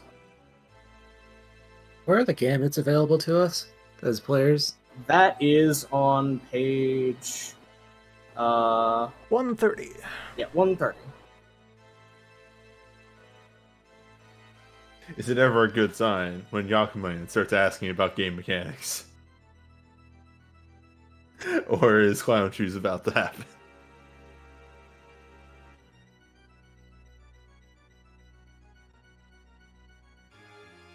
Where the general principle of fight mechanics now Are they? it's still build meter, spend meter, but there are now things other than withering attack that you can use to build meter, and your meter is separate from your place in initiative, since initiative is now multi-ball. Do either have visibly anything on them or are holding anything? Like, do they have a pouch or some sort of... Well, Tyrant is wrapped in the cloak. You know what's probably under that cloak in one sense. Hmm. The figure from the Fallen River, I'm just gonna drop pretense and just turn on the nameplate. Right. There we go. We're not seeing the nameplates. Right. I need to make permissions on that, so... I have a suggestion for an opening move. What if I made a pilfer gambit on whatever is beneath the cloak? I will remind you that is the gauntlet itself. Okay, so I can't just steal the gauntlet. It would be exceptionally difficult to rip off his arm. Yes. Let me just switch this over to... Just to make sure I got this right, Ruby Gauntlet Tyrant is gesturing for our friend to go through the To cloak. leave. To get through the void portal and just get out. Okay. Is there any way someone wanna could mobilize use- our friend? Yes, actually. What if we do it in snare gambit? I like this. The Exalt moves into her opponent's way, shoots an arrow through his foot, otherwise corners him to make a movement difficult to prevent the target from taking any movement actions. Is Yang going to use grasping rope vines to actually grab somebody? I'm going to shoot him in the ankle with grasping rope vine from my crate position. Okay, so... Forgot you were still in the crate. All right, so You do gambits need to have build a the- power cost associated with them, so you need to You find need to- 3 power first. Oh, but. Yes, but. it's a move. Yes. Sharpshooter's clever tricks. Commit 1 mote. Reduce cost of gambits by using ranged by 1 to a minimum of 1. You still have 0 power. You need to make a withering attack to get power. We might as well use the Power's the still in initiative here? counter for power tracking. We may as well use the initiative thing for power tracking. Yeah. So Good just call. everyone start at 0 in there. So we don't have any resources, so what can we do? Oh, we need to create resources. You can either attack to build power or use the page 128 build power without attacking options. Which power can also be sent from one character to another. So I feel like I have an idea for an opening move in order to set you up to do that thing. Yeah, sure. Where so Repose, per Where is Doom, gets to move one range band towards thing he detected for free. Okay, and you were at medium, so you are now at short but not close. And just looking over the form. Or, well, it's also part of Where is Doom here. The Exalt may add up to 3 dice to any intimidation-based build power action against the creature of darkness they moved toward. So Repose is just very calmly, methodically, and inevitably walking forward, limbering up his arm, getting ready to swing the stick, looking entirely at friend, and just saying, as he walks, "What did you expect would happen?" Just get him spooked, get him stunned, so he is unready to jump. All right, get a stunt on that roll. Alright, so call that a Force Presence. +5, which would mean... I'm going to be clear ahead of time. It is going to be extremely difficult to actually nail your friend down. You will be able to probably get a lasting benefit against him, but he has a lot of escape methods. I'm just trying to fucking terrify him mostly at this point. Oh yeah, you'll be able to do that. I'm just saying, if you are going into this expecting to stop him from getting away, he's probably gonna get it. It's a matter of what will you make him pay to do that. I also have Presence Excellencies. Let me go ahead and also tag that in there to get very close to dice cap. Alright, so... build power rolls without attacking. I mean, there's a pack of feral dragons at his heels. What the fuck are they gonna do? Not try and grab him? Gaining power through Oh yeah, no, I'm basically giving fair warning ahead of time. Roll attribute ability against difficulty 3 for these generic ones. Yeah, but I appreciate that this is gonna be hard to do. So 9 power. I will just kind of channel all of that energy to no one is looking at Yang while Lamp Rock is taking the field. Yeah, so and Yang charging has gone predictably. from 0 to near power cap as if both Tyrant is just very calmly and coolly watching Repose as your friend's composure is beginning to dissolve. It's just They're both watching Repose instead of watching the rest of the crew. I'm gonna actually do something really mean instead of the ankle. Can we still go? No, this is Popcorn Edition, Okay. so it is their turn. Yeah, this is Lancer. It's kind of like Lancer. Now. I have to play Lancer, but... Yeah. This is We Banner go, Saga. they go, we go, they go. XCOM, gotcha. Yes. With some situations where you can interrupt and chain multiple friendly actions together. And some antagonist types have the ability to break the action economy if beefy enough. Bosses get bonus actions. And I'm just going to say that both count as bosses. Yes. Correct. The antagonists of the entire campaign? I would assume so. Probably, yeah. Okay, so let's see.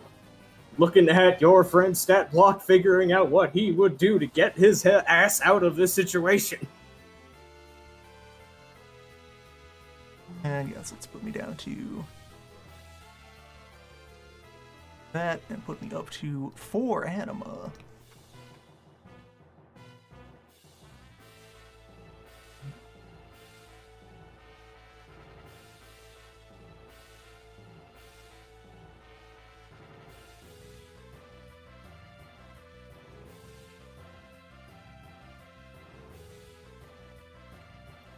Oh, yeah. How does anima flaring work now in Essence? You gain 1 point of anima per mote you spend, and above, I think it's 4 or 5 dragon-blooded anima activates is what Dragon Balls need. All right, I'm at a deficit of 2, so I'm anima 2. Oh, I can use that as my third thing right here. That's opposite. That's other meter.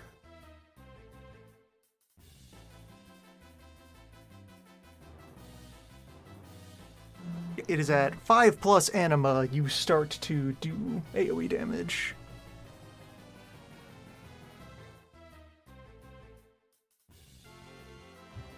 Okay. I've figured out what's going to be going on here. So, first villain turn action is your friend. Your friend begins to briefly glow with a green light before green flames start to flicker around his body, and the air around him starts to contort in a different way than it did around Tyrant. While it bent around Tyrant like light bending around a black hole, for him, it's more like it starts to grow blades as they lick at his heels and make him run faster and faster. He is spending one mode to activate Skin Flaying Wind Dance. He must spend every turn moving at least one range band away from your previous location, but gains additional defense and leaves environmental hazards where he was standing. So, he's fucking booking it a range band away towards the portal, and in the area around Tyrant is now an environmental hazard. Yeah, so where in this room is the portal then? Let me just put that down, sorry. Oh, I thought it was right next to Tyrant. Oh, okay. Yeah, it seemed like the portal was right here. Yeah. It was... I had him walk out of it a little bit. Like, it's right here, so... He's basically going from close to short range to get by the portal, and will probably be able to get through it on his next turn. Quick rules question. Does that count as a teleport going through the portal? What do you mean counts as teleport? Does using that portal count as using a... would that be considered teleporting away? For what purpose? Whirlpool? I don't know. And does that only work on spirits? Affected spirits can teleport away. Enemies... Well, Spirits, it's mostly matter... Yeah, it's just mostly spirits. But at the same time, it also means that if I use it, he can't get away as easily. I'm just kind of going through all the fun stuff. It's mostly for later purposes. I don't know. This is an abyssal ability where you can crack open a portal for somebody else. So Okay, I don't know if probably it not counts then. as teleporting. Yeah, that's fine.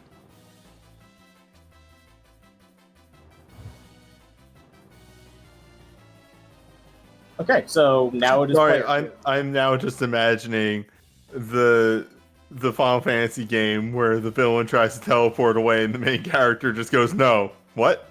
No, I was leaving. No." So now I can shoot. Yang is now charged and ready to do the thing. Yang may now do a move. So I'm gonna do a sharpshooter's gambit to shoot an arrow through his ribs, into his lungs, and then through his other set of ribs. So you're That's just doing. that's an ensnare gambit for our purposes, and it's gonna be grasping rope fine. I'm wailing this dude. All right. So you are making that at a 2 power cost. That is a decisive attack that costs 2. You may step 1 a combat sequence, wager your power, so you now spend down to 7 power. So wait, okay, actually, it's reduced cost of gambit. So is that after I use the sharpshooter's clever tricks? Because I use 1 mote to get 1 less power cost. Yes, that it can normally Ensnare's cost base 3. cost is 3. Okay, so now it's 2. All right, I'll just spend them out then. Where did I put those? Whatever, let's document it. All right, what do I roll to see if it hits? So now you determine your attack pool and defense, roll as normal. So this is now you assemble your attack pool, which is your sheet, if you're using the Excel automatic calculator one, should have an attack pool. Not. Okay. Defense, parry 4, to set hardness 2. 1 accuracy, plus 3 damage, 40 V. That's the way I wrote down the numbers. So that would be your finesse plus your ranged combat plus your accuracy from your weapon. So finesse, so 5 plus 5, so 11. Accuracy on weapons in essence is successes rather than dice. But it just has right. +1 accuracy here, so. So that is 1 success on top of whatever you roll. Alright, so I just roll 10 and then get an automatic 1. Yes. Gotcha. And then once you roll, it subtracts their defense. Oh! Jesus That's pretty Christ, good. Sana. So it's an Okay. 8, I think? Let me double check what his defense is. I'm like almost certain this is not going to be enough to actually stop this, but I still, for my own sake. I fully expect this man can just turn into bats. No. Like this attack is hitting. It's a matter of how hard and whether that matters for a gambit. I need to remember that. This is not the first combat I was expecting to test the combat engine on, but y'all rolled it. So that detect. Okay, -5. That is 3. If it is decisive, the damage pool is equal to power spent to extra success. So okay, no, it's gambit. So I need to double check on how that works. Yeah, it specifically didn't snare gambit. Okay, so... Okay, if it is any successes over defense, it is successful. So... Prevent the target from making move actions for 1 round per extra success.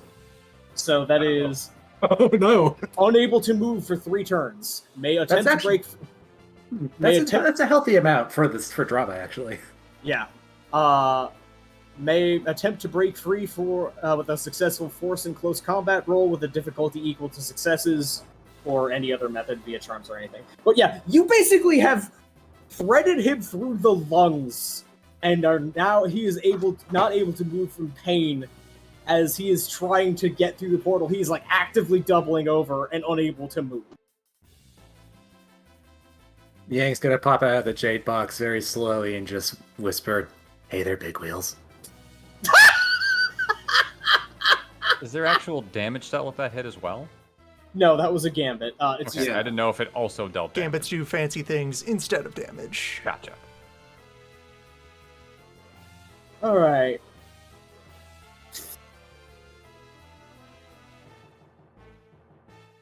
All right, so initiative turn. Does it go back to your friend to try and get the hell out, or does Pyra try doing something? I think unless if They it's- can. yeah, they might have they- more than one action. They have multi-action. They have the storyteller trait that lets them take extra turns extra to the number of people against them.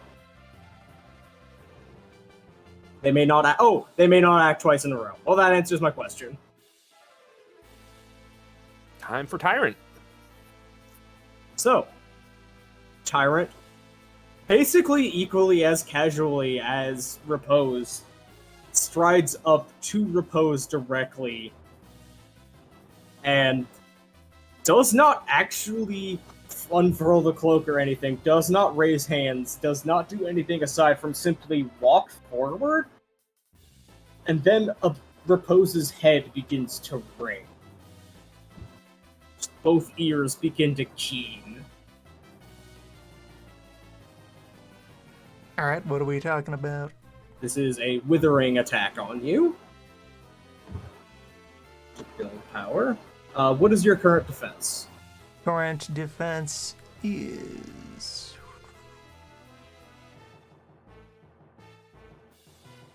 Defense is 6. Right, so there is a slight there's a slight dimming of light around him. As he's literally not raising a hand, he's not doing anything, but the closer he gets, the more your head starts to hurt. Just standing there, menacingly. Unfortunately, exactly not enough to start getting past your defense, so it is just the rest of you are just seeing the two stare each other down. There are just so many onomatopoeia, so many captions emanating from this spot. I would like to take the next action. Alright, yep, so Milan, Shield, and Angler yet to go, so Milan can go. Other I wonder, procedural thing to carry forward from Lancer with this setup. Just mark yourself with a dot if you've already acted for this turn. Yeah, it's a good reminder. We're standing at a huge confluence of elemental energies, right? Yes, absolutely immense. Time to open the taps. Milan's going to run over to the fire crystal pillar, Jade pillar. The yeah. fire shape. fire shape, and is going to open the taps from the air jade. So this is a scrolling down. This is a prepare action. Okay. I'm assuming it is using some form of sagacity. Yep, sagacity. Okay. Yeah. Use a stunt on that and roll your stat of choice plus sagacity. Yes.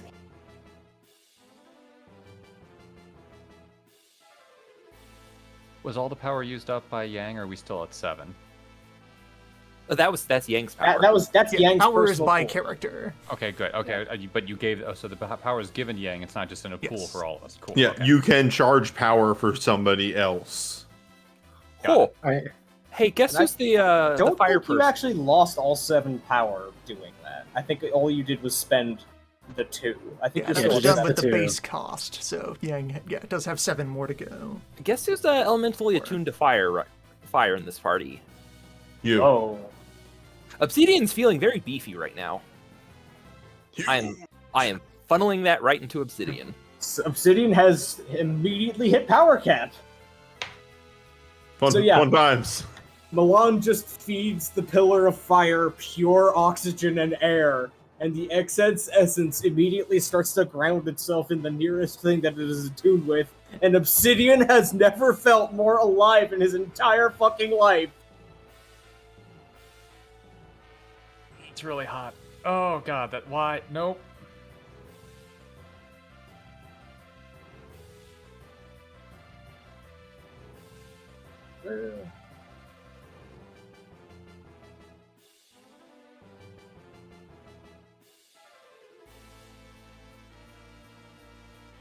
hey, we can finally call it a crow's nest. Yeah.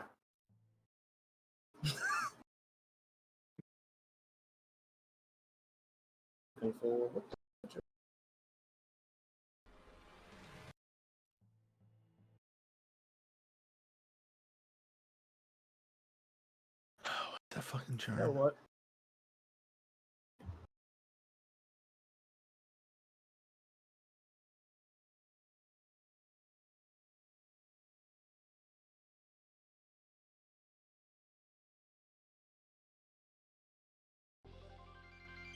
Oh, that's not one.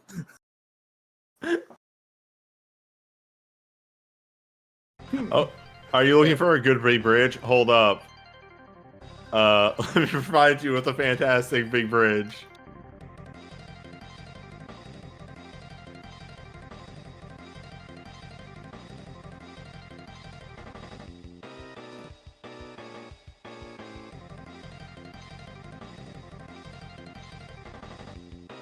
There you go. Enjoy.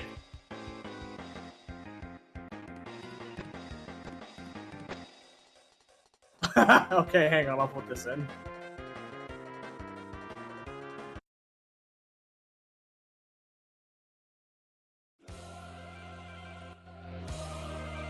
Yeah, alright.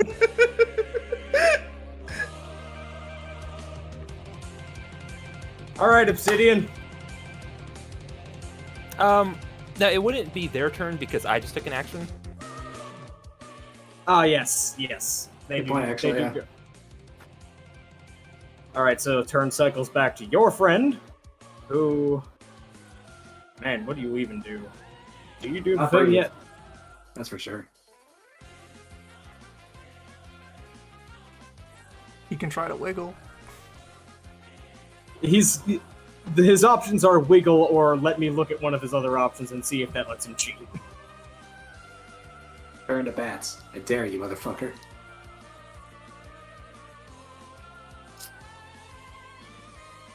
I'll jar one of the bats and steal your pinky toe, bitch.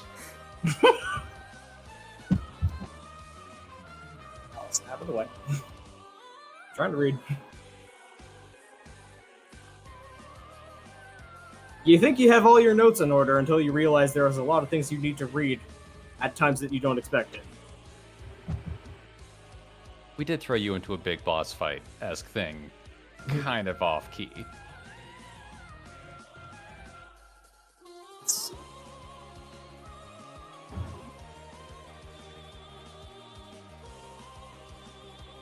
So I think he's gonna just spend the turn trying to wiggle and get the hell out of this thing.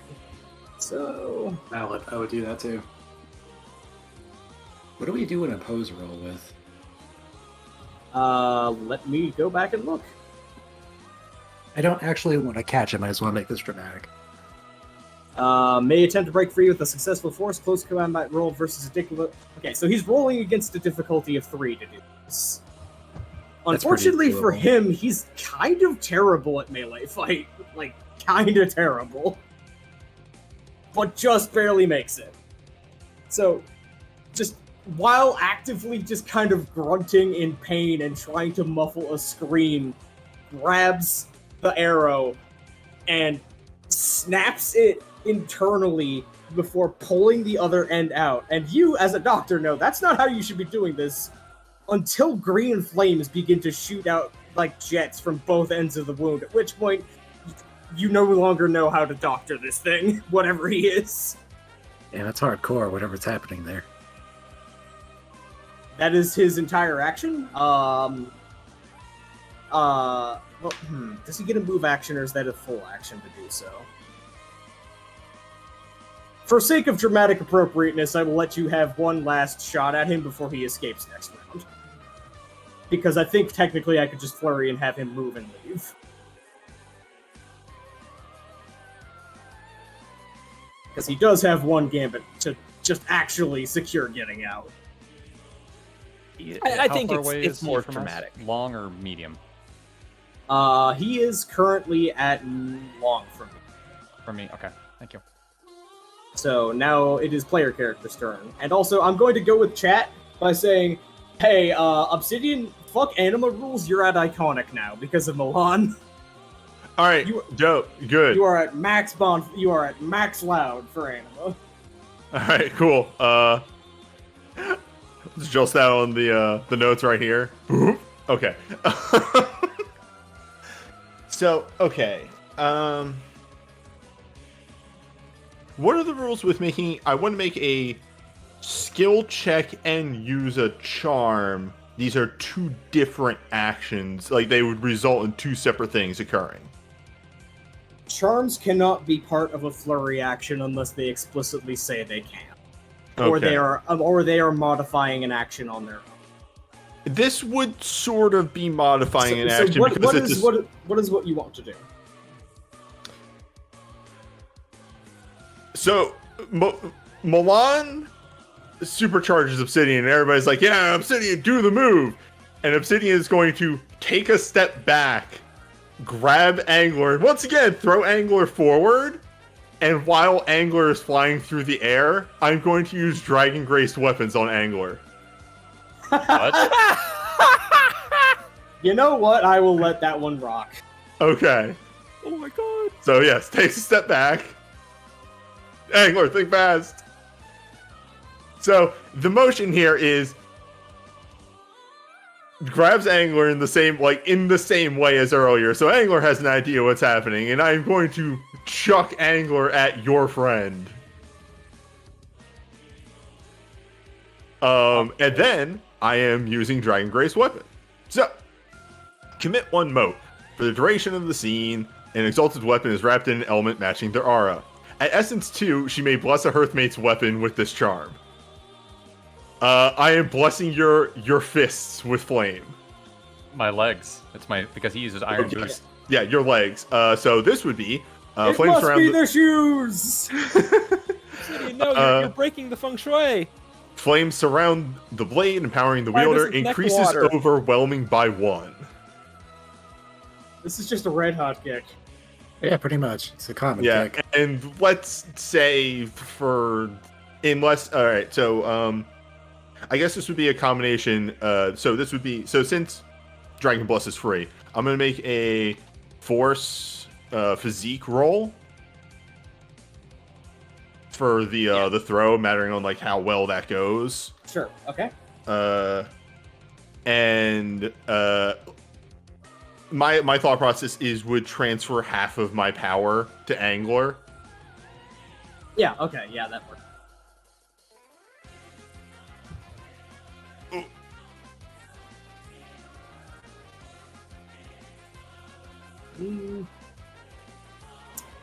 Lands accurately or transfers power. Pick one.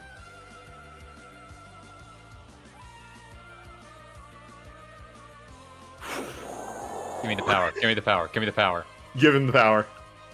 Because Angler's got a dumb idea if this is not accurate. Okay.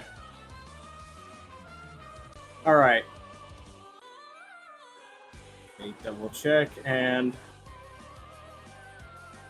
Angler is... Okay, so with the throw like that... Yeah, okay. Angler is thrown and makes it to about where Tyrant is, rather than all the way. Can I make an athletics roll? Here, let me paint what I'd like to do. Can I, instead of I being thrown short, go long? Like to smack into the far pillar? Yeah, I actually want to hit that pillar. Sure. Bonk! Yeah, Fumble. hits that and actually like smiles. That is the Earth pillar. Yep. Alright, so back to Tyrant's turn. Where now he is quite annoyed. He is seeing that his associate is taking too long to escape. Everybody is starting to do hot stunts in the elemental room. And there's an entirely too heroic version of the music playing.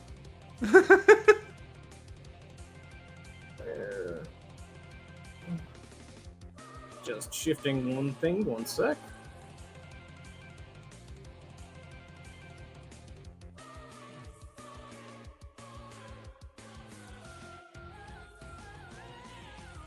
Ventures in. Should have put this one down in the first place.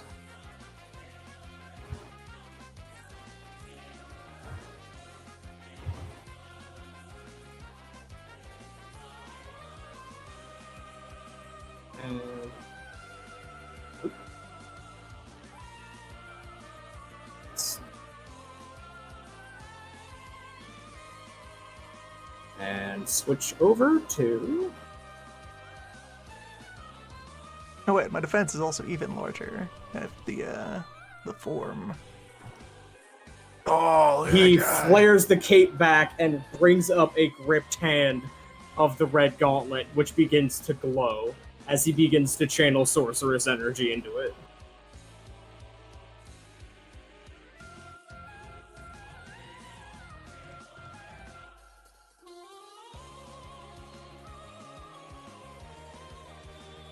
And, wow, that's looking like it's getting really close to charged already. That's not good. Alright, Angler, you got your turn. Oh boy. So, let me explain what I'd like to do and we can work from there, okay? Mm-hmm. Angler is next to the conduits of both water and fire. Mm-hmm. Water is down here. Yes, but the arrow of the water is going straight up to Earth. Yes, that is there. There is a connection. Yep. He's charged with both water and fire because he's in water dragon form. Angler wants to use whatever connections he can with both of them to charge Whirlpool to pull both of them to him. Okay, I will let you get that as a stunt for doing so, and then activate the charm. Yep.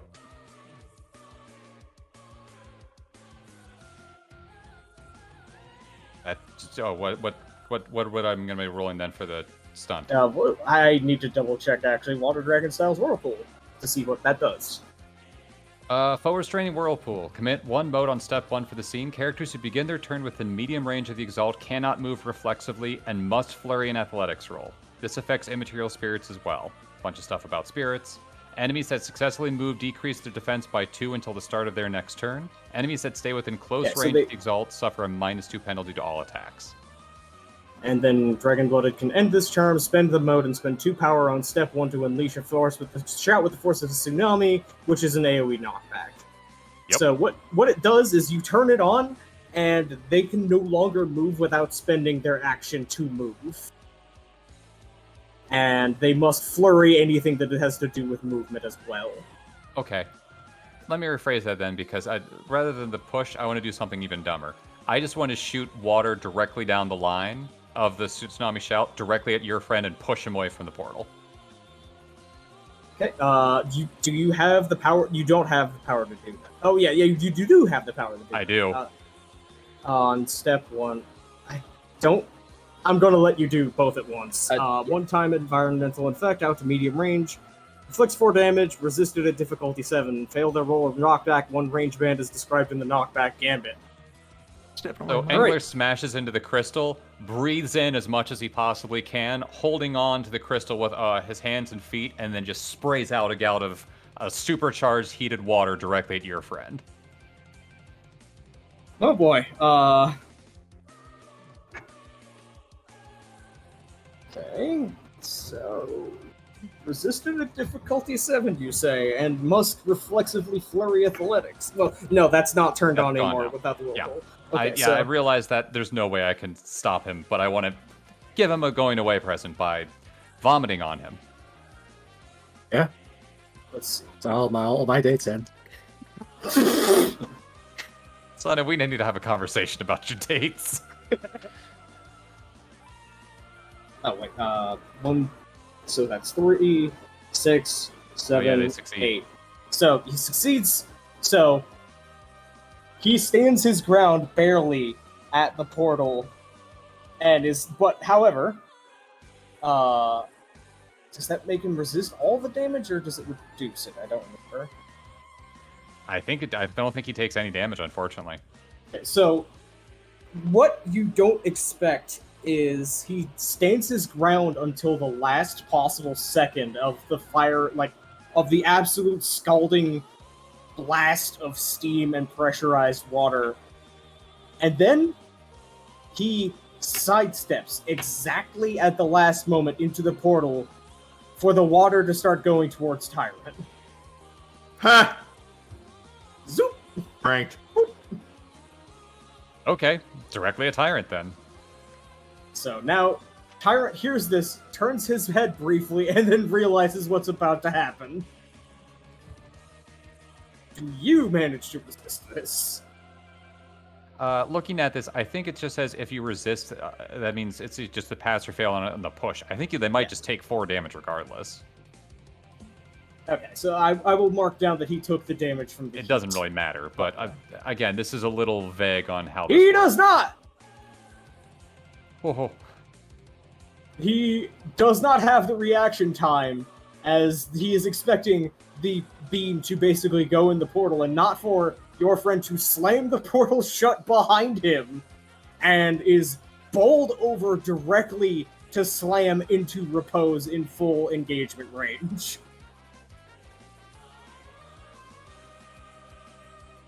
Okay, I am back. You have a friend now in engagement range. Interesting. He also took 4 damage from a water jet.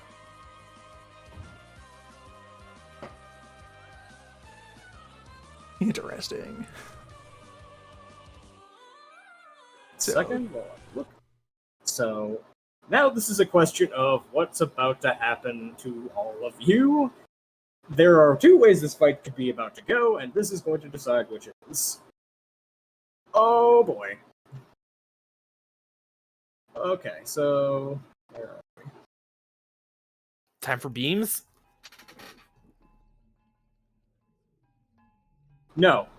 Instead, you see the focus, the absolute maintained perfect focus on the gauntlet fizzle out as the light goes out, and the composure, the stillness, the silence break for a moment as he hunches over and staggers, looking behind him, staring, ignoring completely Repose in front of him, staring behind him to where your friend was.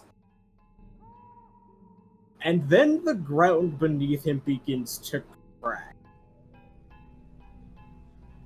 as he trembles in absolute rage, and Repose can feel a light in his head just go off, basically. He ordinarily is in control of the Whispers via absolute iron will, as mentioned in discussions before. He just lost his focus. Oh at no! The very worst time. He is now possessed by the Neverborn. Interesting. Well, He then. is now going to have a very different combat style. Man's haunted. What? We already knew that. What do you mean he's haunted? No, he wasn't before. But He was helping. he was haunted. Now he is haunted. Oh, You it's have italicized. You have activated Berserk mode. Crack Yes. knuckles. Man's haunted. I apologize for what I did. This is That's not funny. Angler's fault. This is not Angler's fault. This is your friend's fault. Ah. Alright, so for the scene, for the turn, mechanically, as stands back up. It is not the stance, the cold, collected stance he was before. It is barely standing up, limbs out and juddering in, and just crooked, and barely, like, this is not something that is used to having a body and needing to have it be in place. This is, I am using this projection of meat to do things for me. He has activated Void Avatar's embodiment. Huh. Puppet mode. So, double check exactly what it does.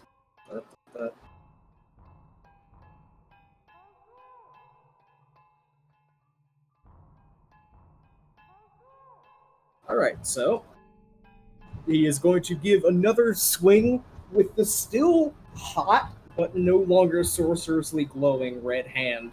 And it is less a punch and more just an animalistic swipe at Repose. Oh, Hey, man's haunted. Well, my Hey. defense is now much Hey. larger since I noticed the bonus in the stance. Yes. As an aside, am I in close range of propose? Yes. Dope. Obsidian zooms over and takes defend other action. This is my stance. Alright, what is your defense? Hold up, I'm reading to see if this actually does anything extra aside from that. While defending, spend one additional mode, ignore all penalties. Okay, so I don't have any penalties, and yes, okay.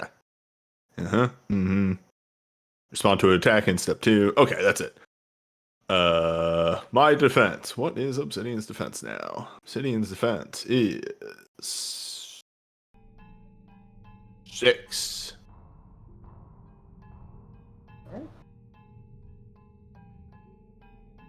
So, we'll spend an excellency on this. Oh no. You hate to hear that. That is 8. Okay, hold that thought.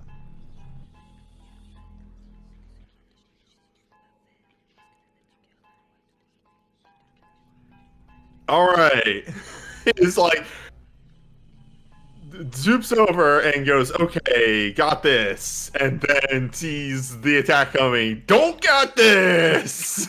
Yeah, I'm gonna protect my. Oh my god! Because like for the first time, Obsidian has like taken hits from the Void Elemental, from other corruption elementals, and at first it feels like, yeah, I got this, and then the hand just grabs the sword, and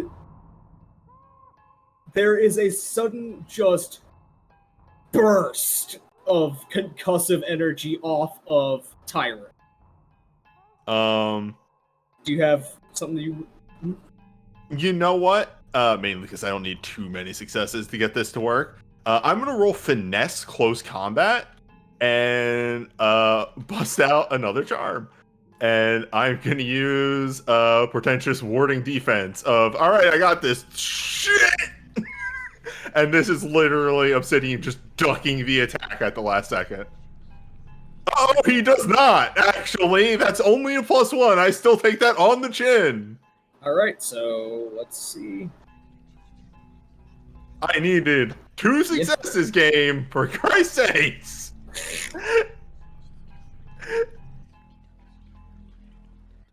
Well, how much soak do you have? Now, this is not a decisive attack. This is withering. You did the tank swap wrong. Yeah, oops. This is each success over defying defense is applied to power. So Wait, yeah, That wait. it- Actually, where does soak apply in hardness? that is your defense against decisive attacks now. So what's hardness? Hardness is the power cost to decisive you. Yeah, Ah. you must have this much power to even try decisive attack. Yeah, power cost or just minimum power. All right, good to know. I have 7 hardness. Nice. But yeah, he basically grabs your sword and bursts you, and you almost lose grip of your sword entirely. But you are barely able to hang on. You literally have your feet scoot back a solid 3 feet as you are having to have your entire arm stretched out to maintain a grip on your own sword, as the whispers coming from beneath the armor grow louder. No, please, chat. This is Obsidian tank swapped and then forgot to use his immunity move and instead just used, like, Sentinel. Yeah, you just used Rampart, and you didn't actually use, like, Hallowed Ground, and then you were just like, wait, hang on, which tank buster is this? Oh no! Anyway. Alright, so turn order has wrapped around. It is any player characters go now. Does anyone have a move they want to do or power they want to build? We should probably build power. As an aside, Loon, what is Repose's defense? Against this guy, it is now 8. Okay. Should have let you take that move. Look, I got excited. It's fine. You got to do a move. You love to do moves.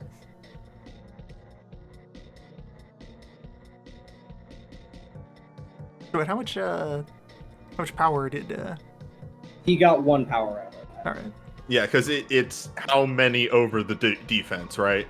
If I build power, does that give the entire team? It gives it to you unless you do a build power action targeting someone else. And Yang still has 7 power, right? Yes. Yeah, well, Yeah.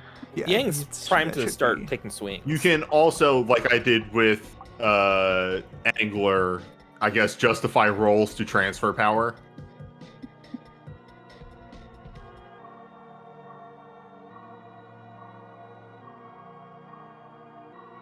We do distract Gambit. Can that give someone an opening? Let's see. Distract. Use performance or presence instead of combat ability. Decrease the target's defense by 1 for each success for the rest of the round. Yeah, okay. I'm gonna do a distract Gambit with Sharpshooter's clever tricks again. So 2 power. Is it just the same roll? Performance or presence. So performance then, I guess. So yeah, let me think about how I'm gonna do this. How does Yang catch the attentions of the Neverborn? So all he does is just make very angry fishing noises that his prey got away. And then, just sort of makes feral how dare you noises and then tries to shoot Ruby Tyrant Gauntlet in the visor, I guess. Alright. Go ahead and do that roll with a stunt.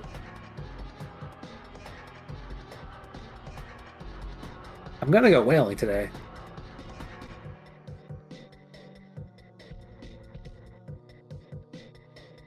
Alright. So, sorry, I spaced out for a second. Is this withering or build power for... This is a Gambit. Alright. This is so a strat this Gambit is specifically. distract specifically. Yeah. And it's against the defense. I think. So, if it is an attack against your defense, yeah, this completely. You don't actually. So you may decrease defense by 1. Okay, yeah, it has to overcome defense, and it does not. So you attempt to basically Yakuman at it, and then you realize that it's not that it doesn't notice Yang; it just doesn't care. It's Too feral to care. It just bolt it, basi- plain it soft. basically it just sees Yang as at best, just some small annoying animal. Huh. Well, that's different. There's not a narc in there. Yeah, like this is just. It looks at you. It knows what you're doing. It just feels nothing. It responds to nothing. There's nothing behind those eyes.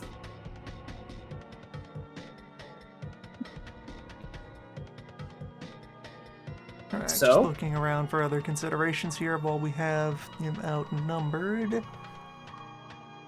So every withering attack against a target in the same round reduces its hardness by 1 to a minimum of 1.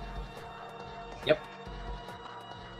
Reset on the next time it receives a decisive strike, so it can stick and build up.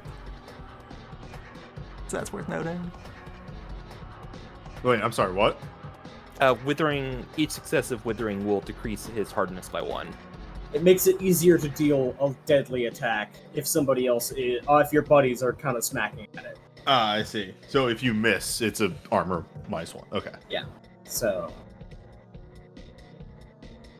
after it kind of very awkwardly, and again, not used to controlling a body directly kind of feeling, kind of unfolds the fingers one by one from the sword and pulls it back to stare at the hand, kind of turning the hand back and forth to look at the gauntlet before taking a step back further from Obsidian and the Repose and just putting out the arms to the sides, just kind of looking up to the sky, arms out as if in the rain kind of pose. And the noise from the armor starts to just grow and grow.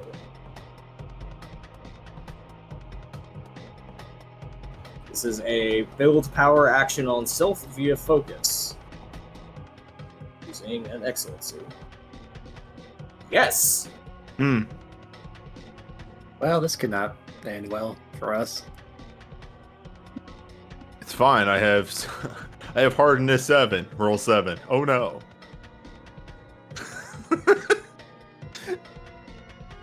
One fear.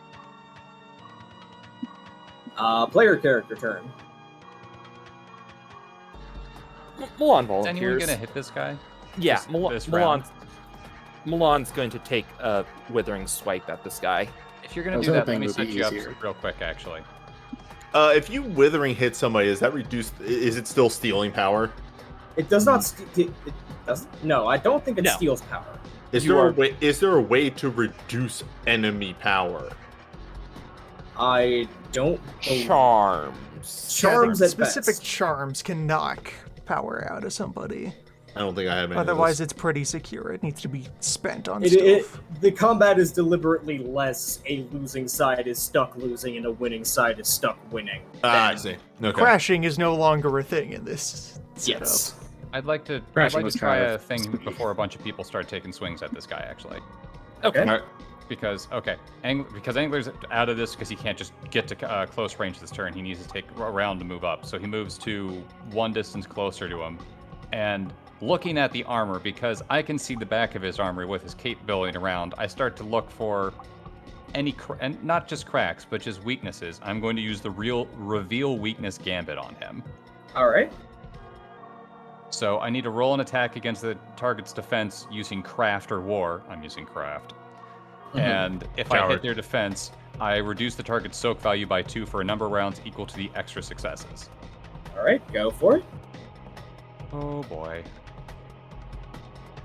What's his defense? His defense is currently 6. Great. This isn't going to work. It did not work.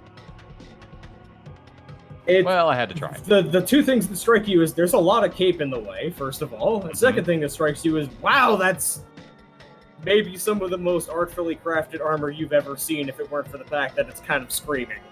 Yeah, that's kind of what I was hoping, is that the screams would open up the armor a little bit, but that's all, so much you can do.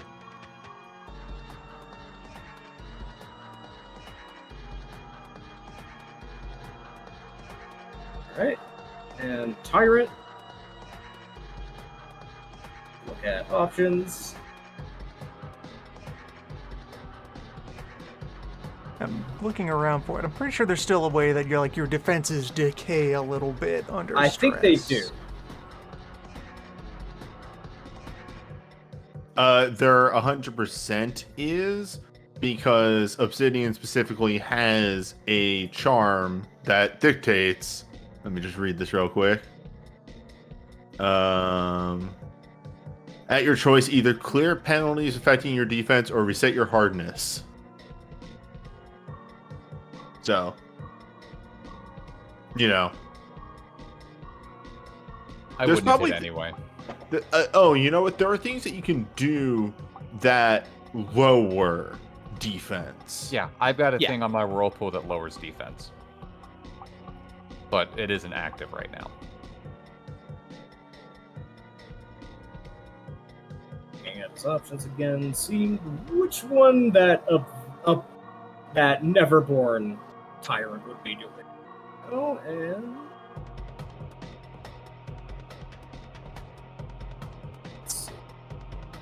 Oh, right. A target's defense may never reduce a weathering attack successes below the character's overwhelm value.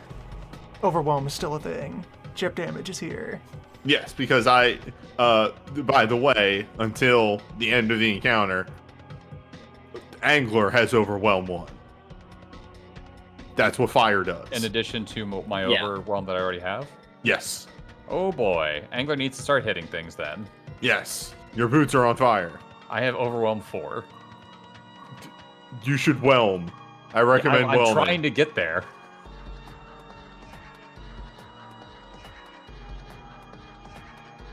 all right. Time So for the nasty move.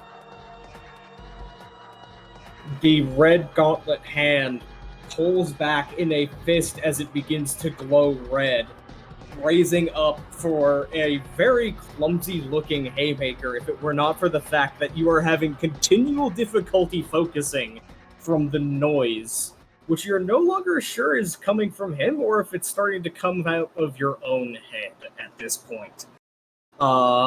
Obsidian, your current defense. Because I'm going to assume that if he attacks Repose, he would do Defend Other again.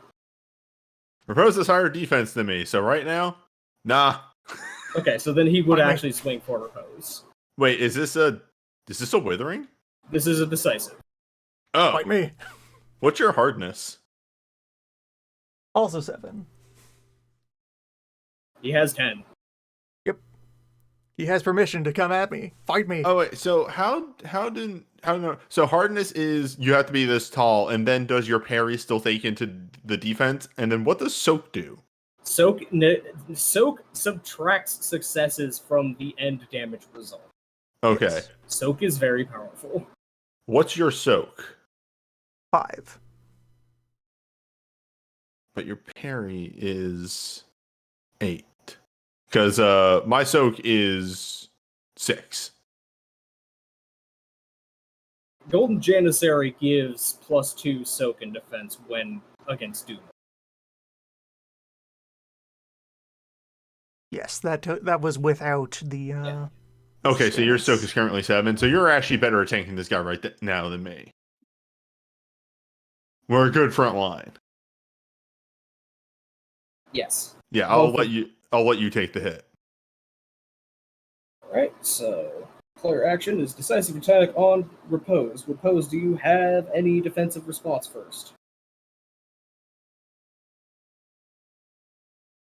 I guess close combat excellency. May as well just spend that for. Wait, this close For combat more block? excellency do that It- still? If it increases the stat it derives a derived stat from, then yes, I think so. Hold up. Oh wait, and also the start of a new round means we are You all gain one mode. everyone back. recovers a mode there. So Excellency. I'm still at 8. I can't spell excellency. Help.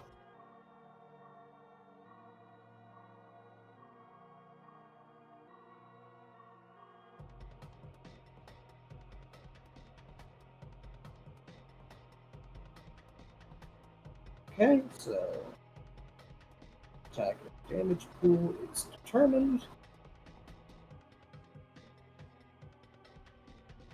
What is the defense I'm rolling against with the boost? So with that boost, it'll be... I think that would just take it. That would take it to 10. Okay. So that is 15. So that is 5 over. I don't remember if carryover has something on decisive. Let me double check. He is spending 10 power. So okay, yeah. I just stepping in here because we're all new to this combat. I don't think you can use Excellency to boost defense anymore, because add the ability as a dice bonus to an applicable roll is what the Excellency does. I think. And the reason I bring this up is because, reminder, I have to spend 2 motes to roll to buff my defense. You're right. Yeah, that makes sense. Like, buffing your defense is supposed to be very hard now, in essence. Yeah, so just versus the 8 then. So that is 7, and he spent the 10 power, so that is a damage pool of 17. That'll be going in, and any success-based damage modifiers are going to that roll, and Soak will subtract from the damage roll afterward. But wait, didn't he miss because he rolled 7? No, he rolled a 15. Oh, never mind. Sorry. 7 as in 7. Oh, yeah, okay. 7 was the outcome after. Sorry, I was looking at rulebook. Big. I heard 7. 7. Okay. You'll be fine. You'll be fine. 9 damage minus 5 is 4. Minus 7 because we have the extra in there. So that is 2 aggravated damage as Woof. the fist punches you at the bottom of your sternum, and the fingers unfold to grip into your flesh, climb up under your sternum, and pull. It does not manage to break your ribcage, but it makes a fucking good effort. Love to have that aggravated -0 wound. It's fine. Yeah, the hand just rips back, slipping on the bone, covered in blood, as it stares at it, and it looks at you. As there's no impressive, there's no being impressed, there's no frustration, there's nothing. There's just hollowness of observing what happened and thinking of what to do next. So, procedure thing to note again, folks. Folks who have taken an action this round, apply a dot. Yes. I have not applied taken action this round. Yeah, I think it's just I did. I'm sorry. Angler and Yang. Apply dot and then Click your token and then the bottom circular thing. Yeah, the non-gear button gives you a bunch of icons you can apply. Yeah. There we go. Also, is Yang still at 7 power? Yes, Yang has not spent that power yet. Okay. well, I spent 2 of it to fail to do something. Yeah, Does so that he's count? at 5 No. now. You would be at 5. You did not lose all of your power for failing. Okay. I record that in the When you initiative fail list. a gambit, you only spend 1. Oh, right. Handy. Okay, so Yang is at then. 6. Yeah. Because that's what we're using the initiative tracker for now, is so everybody knows what power everybody's at. Thank you for that notice about the gambit fail. Then I'm at 2 power. That changes things. Alright, it is player character. And he has, so yeah, Gauntlet has done 2 things now, so we have an opportunity to do a combo here. Okay, so 2 damage dealers are still up. I'm going to do something that's going to assist with the damage dealers. Maybe doing more damage, maybe generating more power. You are currently the damage dealer right now. I have am the power. I am not a damage dealer anymore. Okay. Obsidian is grossly built for support now. Also, Fire Anima is good, but it is not going to make you damage dealer on its own. Yeah. So Well, hold on a sec. You're an iconic right now, right? Okay, also means I have another mode. Your because I attacks wasn't as able a to spend fire, that. as iconic, burn away Light soak. fire to people, yes. At Wait. iconic, the target, when you attack them, subtract essence from soak, and the enemy catches on fire and has to increase the difficulty of putting the fire out by your essence. Huh. Page 39. One moment.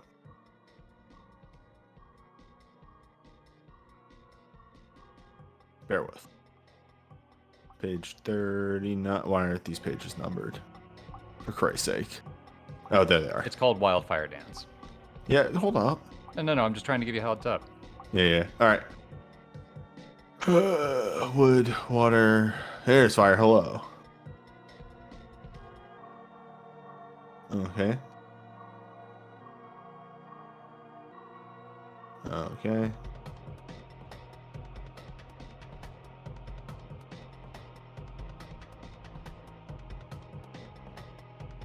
Also, you said that you marked down 1 damage, Loon?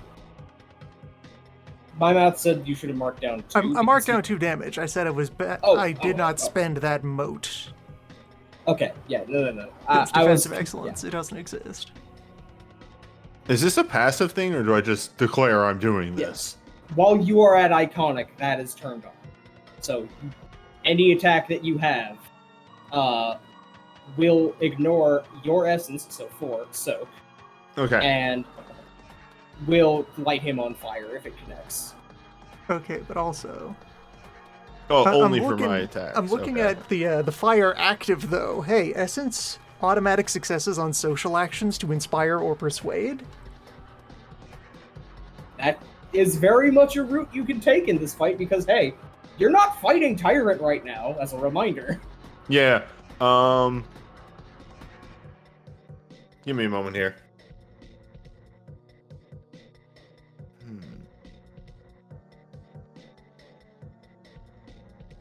Yeah, because that is a way to go about this, and I had not thought of that. Let me check. Charms. That's a reaction. Physics.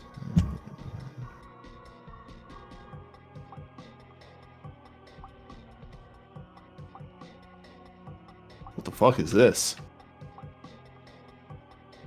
Hold up. Sorry, I just read a charm and I had to go. That's not real. Oh yeah, like, for the audience, the Dragon Blood active iconic anima banner powers are really scary. The water one is fucked up good. I don't know what you're talking about. I'm certainly not trying to build up to that as fast as possible.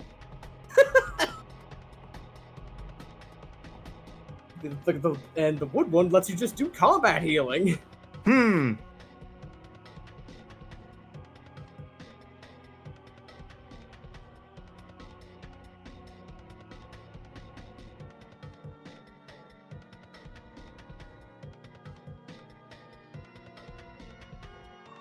It's a lot of power. All right. Yeah. Who's getting that power? You can give it to yourself. You can give it to an ally. I'm not seeing a roll. You're Yeah, not. I'm not seeing any dice rolls. What's happening? Oh, Sorry. I'm sorry. You wanna- I looked at Tyrant's roll and thought that No, was no. Obsidian's. No. Okay. Sorry. What are you doing? So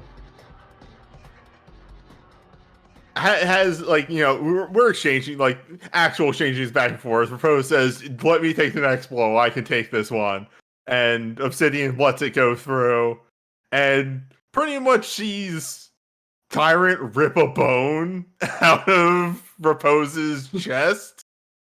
And yeah, you see just like what's the words I'm trying to use here?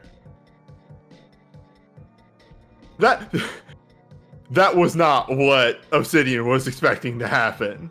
He let this happen. this was his fault. He turns to Ruby Gauntlet and yeah, I am spending a vote for Unflying Vengeance Meditation.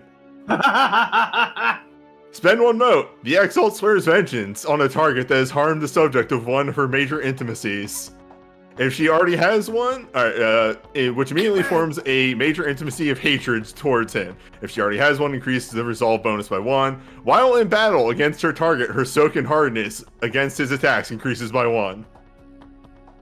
Alright. The Goku button has been pressed. So that is your action, is to swear undying vengeance? Yes. Alright. The figure that is Tyrant steps back, No, I didn't reach it. So. rolls the fingers again, kind of smearing the blood between them, as though getting an idea. And then the red glow around the gauntlet goes black.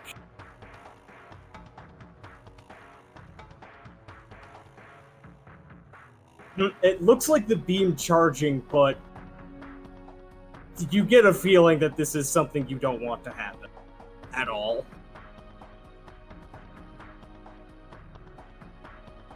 So is this mechanically what's happening here? He's casting a He spell? he or- is charging the beam, but using necromancy to do so instead.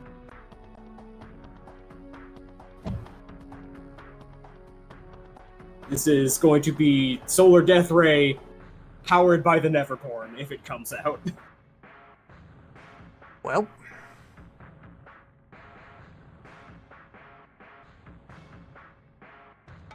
Probably shouldn't let it come out.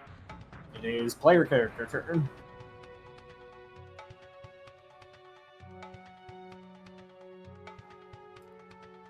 Does Repose want to do anything? Or, because I'm just going to go for Withering to start building power.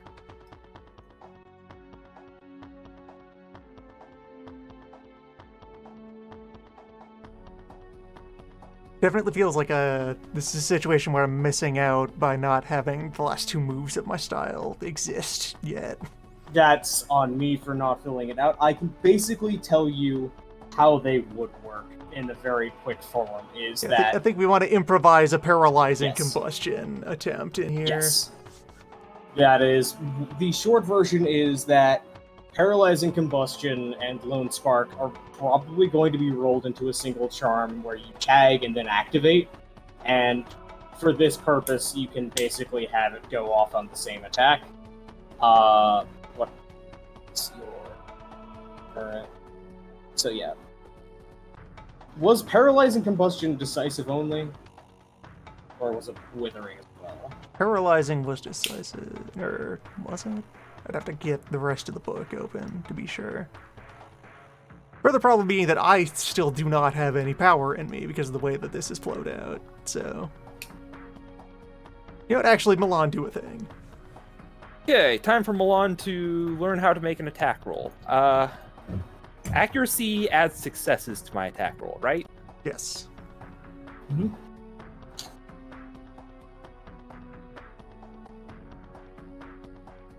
And double tens? Yes. That is 9 successes. Okay, that is over his defense of 6, which I don't know. I remember if the multiple attacks are sheer. I will say that it is defense 5 now because there's been that. So yeah, so that is 4 threshold successes. So that is 4 power. Yes. And, or do I add successes for damage? What do you Attacks mean? Withering do not deal damage. Instead, each extra success left over after applying defenses are... Okay, so I just get the 4. Yes.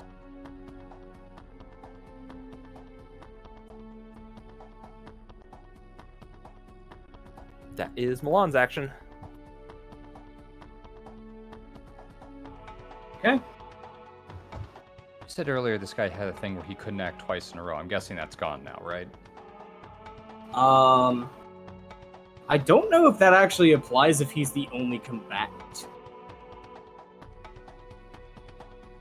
Start an additional turn. It doesn't mention otherwise. And I'm going to say, for the sake of this fight and not remembering how that worked, I will say you get 2 actions, he gets 1, you get 2, he gets 1. That feels more right as this is playing out. Boy, we're just gonna die. Yeah, again, this is not the stress test I was expecting from the system, but here we are. So yeah, I will give the player side a second turn. So, Repose gets to go. Yes.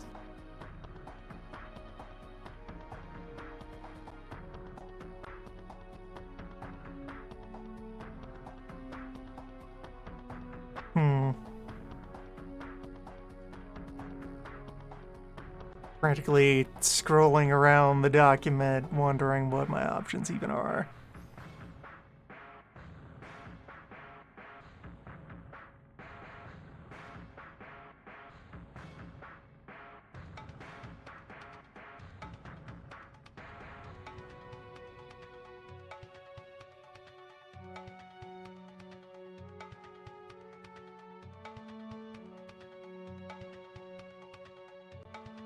Law-finding examination is there as a combat trick, but it is benefits to the reveal weakness gambit. I again need to have already had a round to build energy.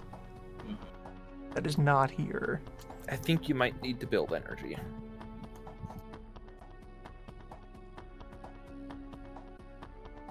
To like make up for so 2 things. One, because I hadn't written up paralyzing combustion imbuement in time for this, I am willing to give you a large hint as to a way that Repose would probably think of for reasserting control over this fight. And number 2, I would also say I would probably let the players go again, because I've had several times in a row since your friend left where it has been tit for tat, and he shouldn't have gotten that. So, for Repose, something that you are noticing is if he is powered by the Neverborn right now, and they have basically hijacked his brain, and they have been piloting him around like a meat puppet, the best thing you could do to make them stop and to make them less powerful is to give Tyrant a chance to grab his brain back. Whether that is socially, via a charm that would let you justify doing that, something like that. Knocking him out of his install is a valid approach in this fight. Alright, so yeah, visual of repositioning, kind of menacing and probing with the staff and working on getting into position for a future strike, and just making sure to, while he is doing this, get eyes on the helmet, and then while just pointing at the gauntlet that is charging up, that is all you are to them.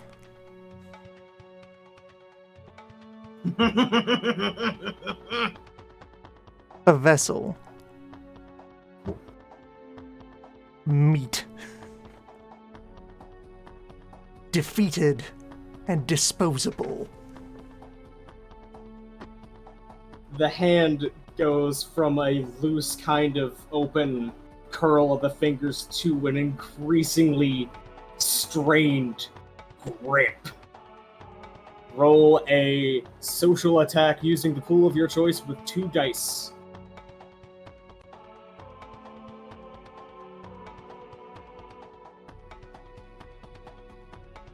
Alright, let me scroll in the book here and check up on generic presence charms.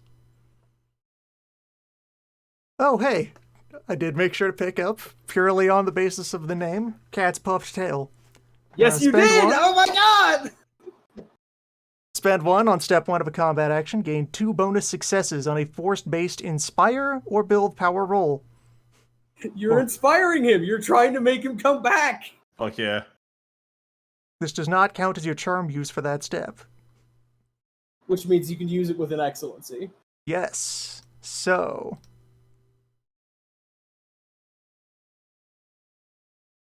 spend 2 anima up to 7.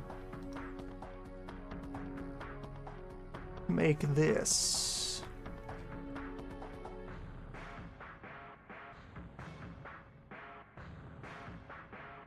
So 9.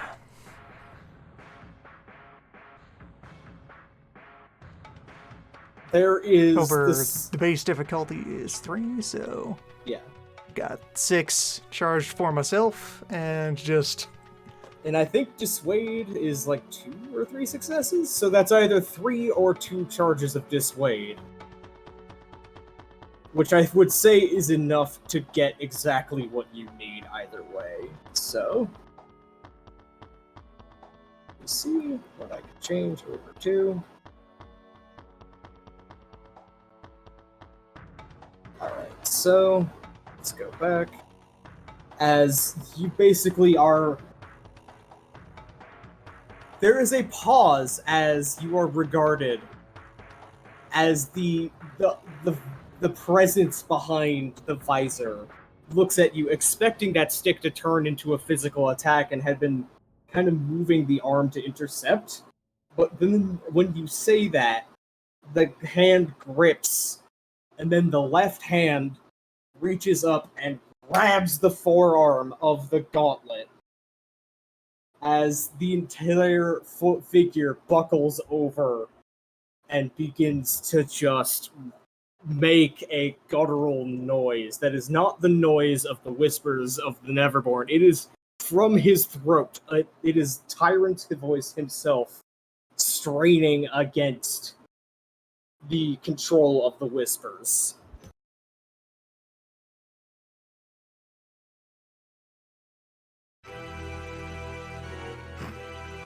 And with that, the reassuring blaring of the victory organ.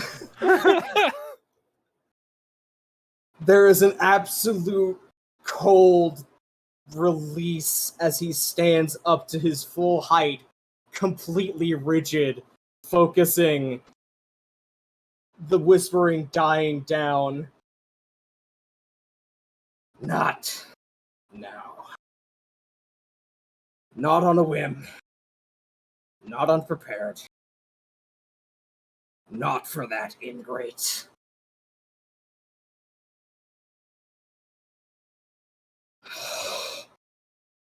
There is a turn of the visor to repose. Though you may not accept it, nor believe it, you have my thanks in this moment. He's actually not hostile right now.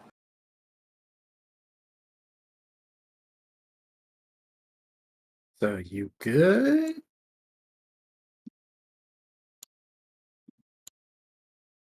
Is that in character question?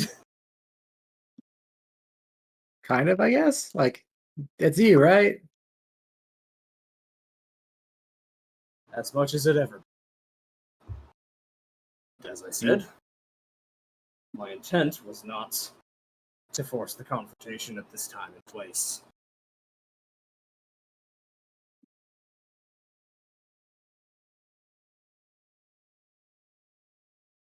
There's just this complete, uncomfortable, eerie stillness settling on top of him. Oh, do I press the button? Do you want to press the button? You got a button? I mean, he's not hostile. Do we want to press the bear button?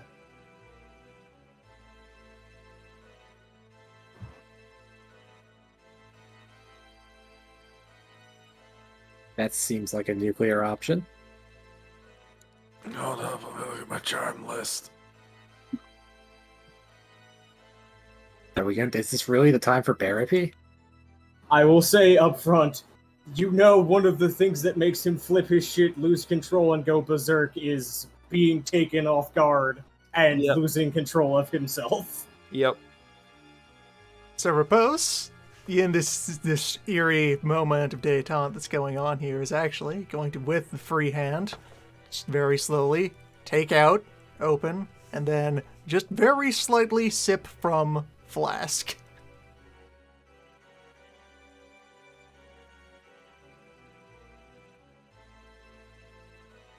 You see, looking over to everyone else around here and gesturing at Tyrant, he knows that doing anything too drastic in a place like this simply invites mutual annihilation. There is actually a nod from the armored helmet. To him, to us, to much of the city over our heads.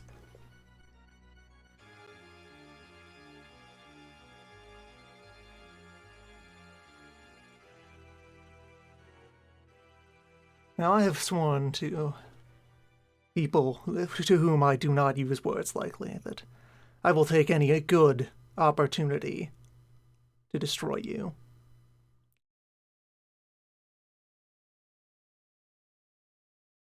And just another small sip. Then This is not one of them.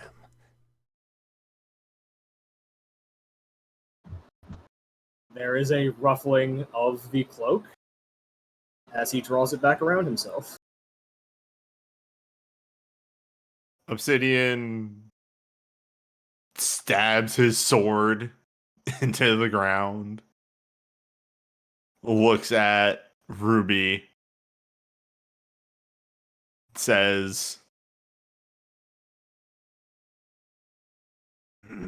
for now, you weren't the one that harmed my brother. You weren't in control at the time. But that is for motive discerning technique. How exactly does it work in essence this time?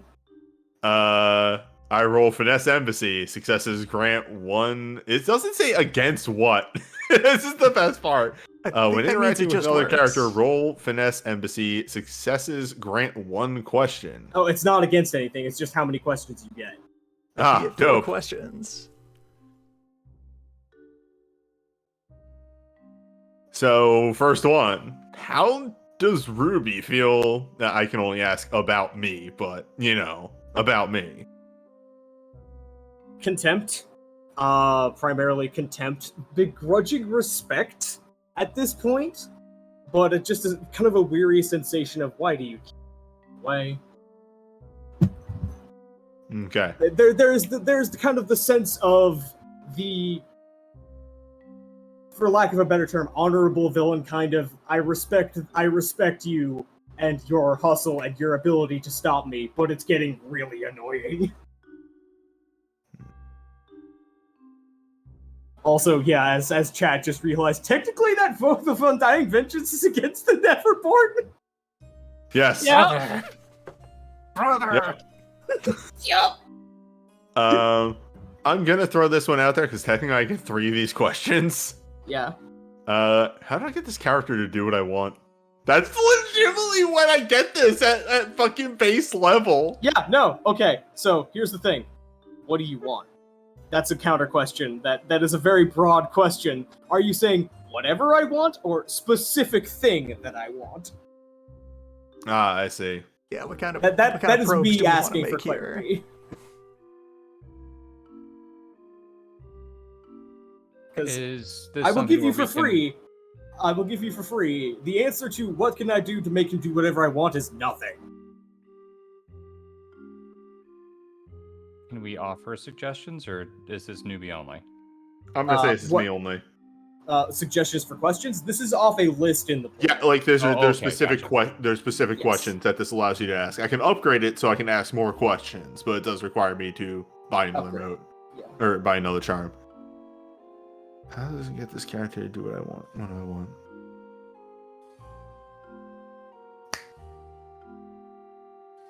See our side of the argument. I want him to see our side of the argument.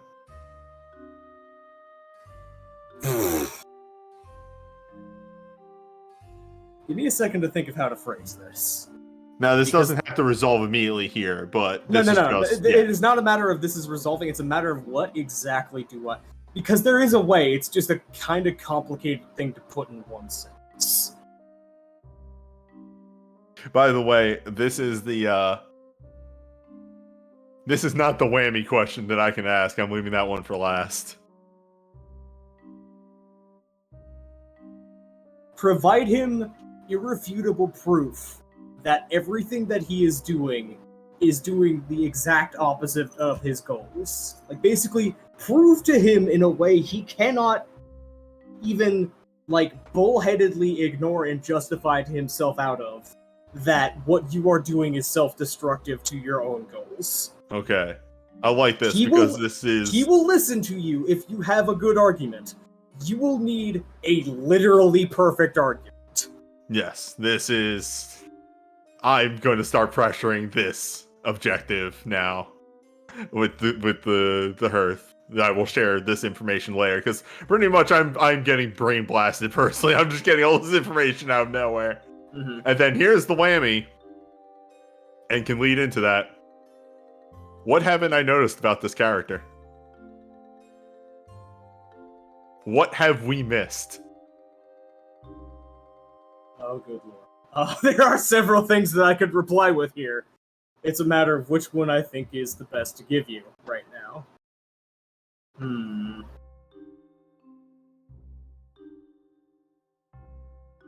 You know, I feel like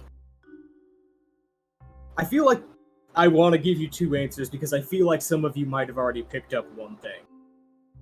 One, he has had at least two, if not far more than you didn't notice, opportunities to just kill you.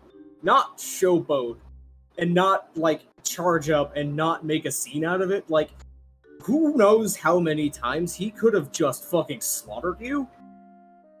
Or, like, Fall actually chased after you that time that you faced him and stole the armor, or left the armor and stole the spear, and then he just let you go. Mm-hmm. Why? Like, he genuinely, despite what he said to Repose, like, this is what I will give you on this one. What he said to Repose was a bluff he does not want to fill. He will, but he actively doesn't want to. He, for all of this, is trying to find a way of what he is doing that causes the least collateral death. And pain, specifically.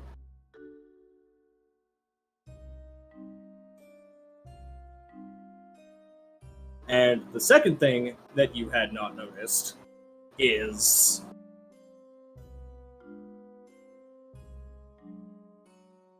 what's he been doing with the mask and the Weaver?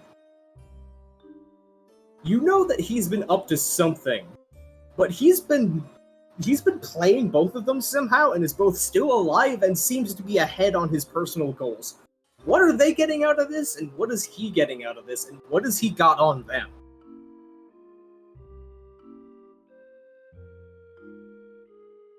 Alright, noted.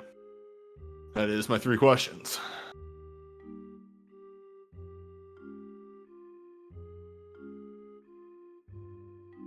Alright, group huddle. I should probably turn off this jade pillar I've overcharged. Yeah, you just probably take your hand off of it and it stops channeling. You know, prevent the the sword of creation from firing. It would take more than that to make I the know. entire apparatus. No, like, this is an in-character reaction from Gauntlet. It would take more than that to make this apparatus fire, believe me.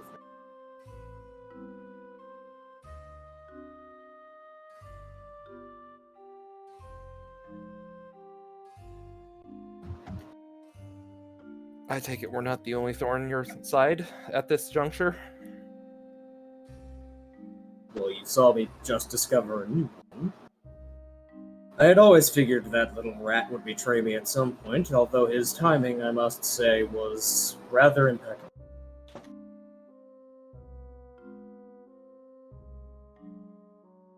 I thought you'd be angrier, frankly. Oh, I am.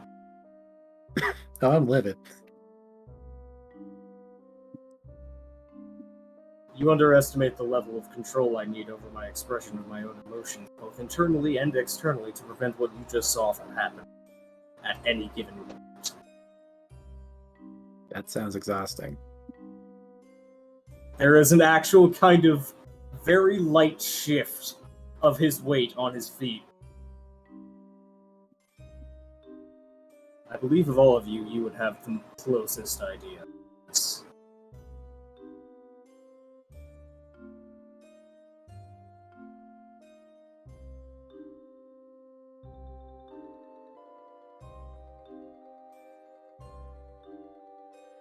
I'm gonna take that as an insult. Third tiny, angry, sociable sip from the flask. So, planning to break the wheel by just walking in and striking it. Do you sincerely expect me to explain the entire plan to you in a way that would let you have the exact details in which to foil it?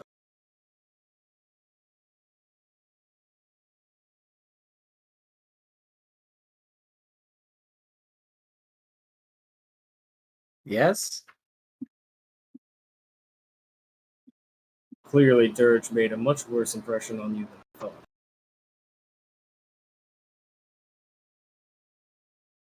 You'd be surprised what people will just say if you ask them.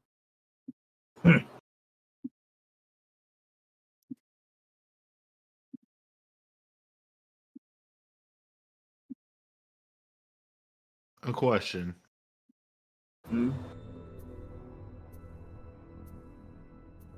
It's kind of a turn of the head. Why are you here? Not like, a general thing, specifically here.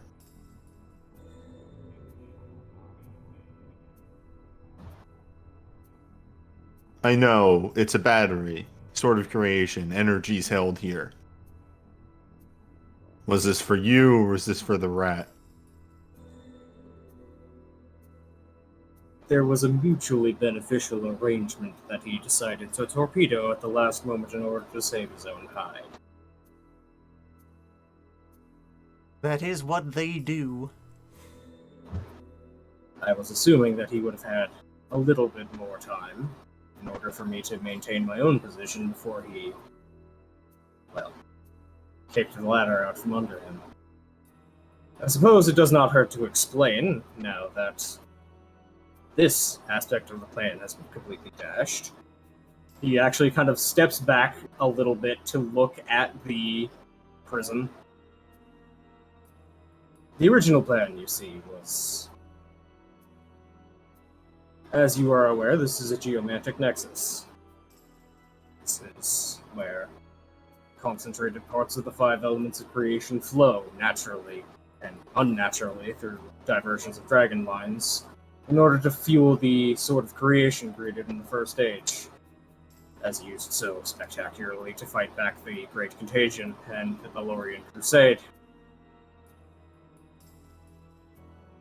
It occurred to me that there were no particular safeguards on apparatus like these to prevent underworld-affiliated elemental resonance from entering.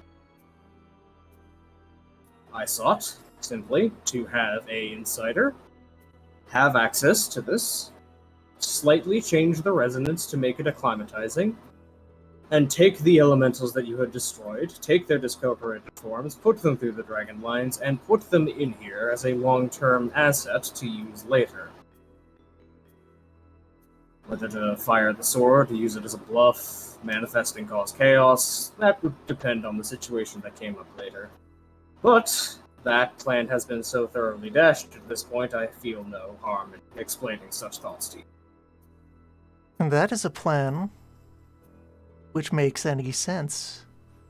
That is a plan I could believe that you would think would work. The helmet kind of turns from the star back over to repose. And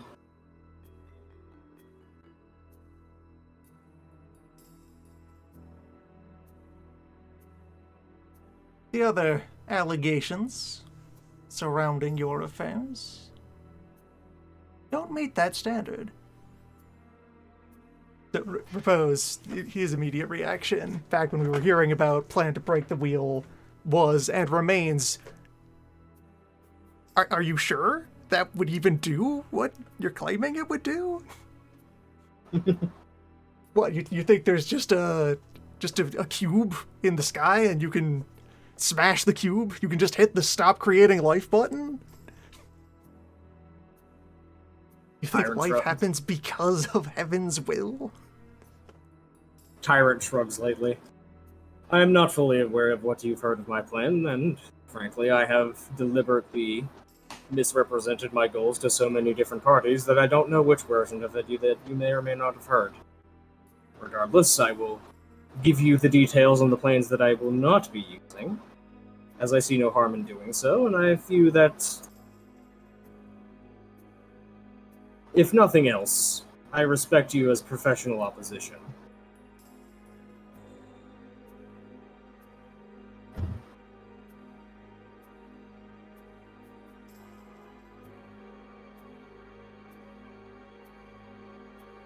I'm willing to hear a cutscene, if everyone else is fine with it.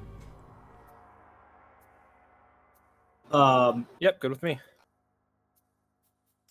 So the comment there was more on a continuation of a shutdown of I'm not telling you what I'm actually doing, but thanks for telling me this part made sense because yeah, this is the plan I was actually using and then ditched because you just saw it fail. Like he is being very polite and like, no, I'm not going to just tell you my plan. I'm not going to monologue like that. I will gladly monologue certain ways, but I'm not going to just tell you how to stop me.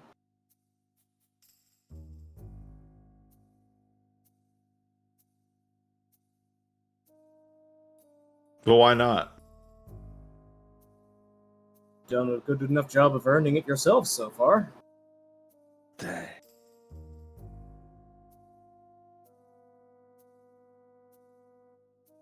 What do you actually even want? That's the thing that he's not going to tell us. Oh, I will tell you what I want in the abstract. Okay. The end.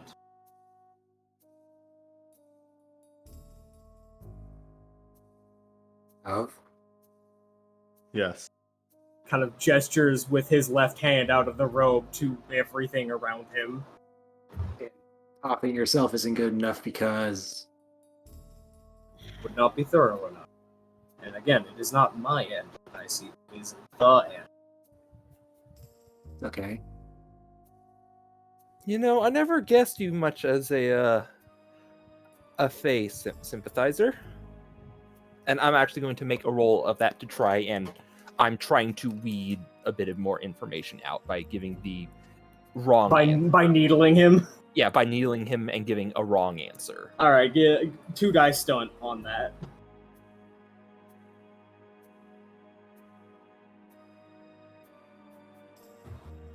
And this is... What is the... Is Embassy the social charm? It is... Embassy That is like what contains socialize a lot of used to be. socialize, Okay. yeah. So it would be presence or embassy, depending. Then I was going to use...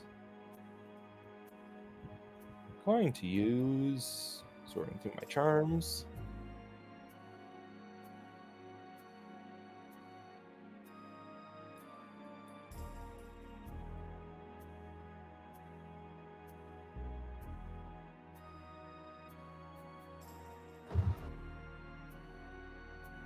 I'm going to use a second chance approach. Commit 1 mote for the duration of the scene. Reduce difficulties of social actions against targets with a negative intimacy towards me. Oh god! Yeah, okay, you fit that.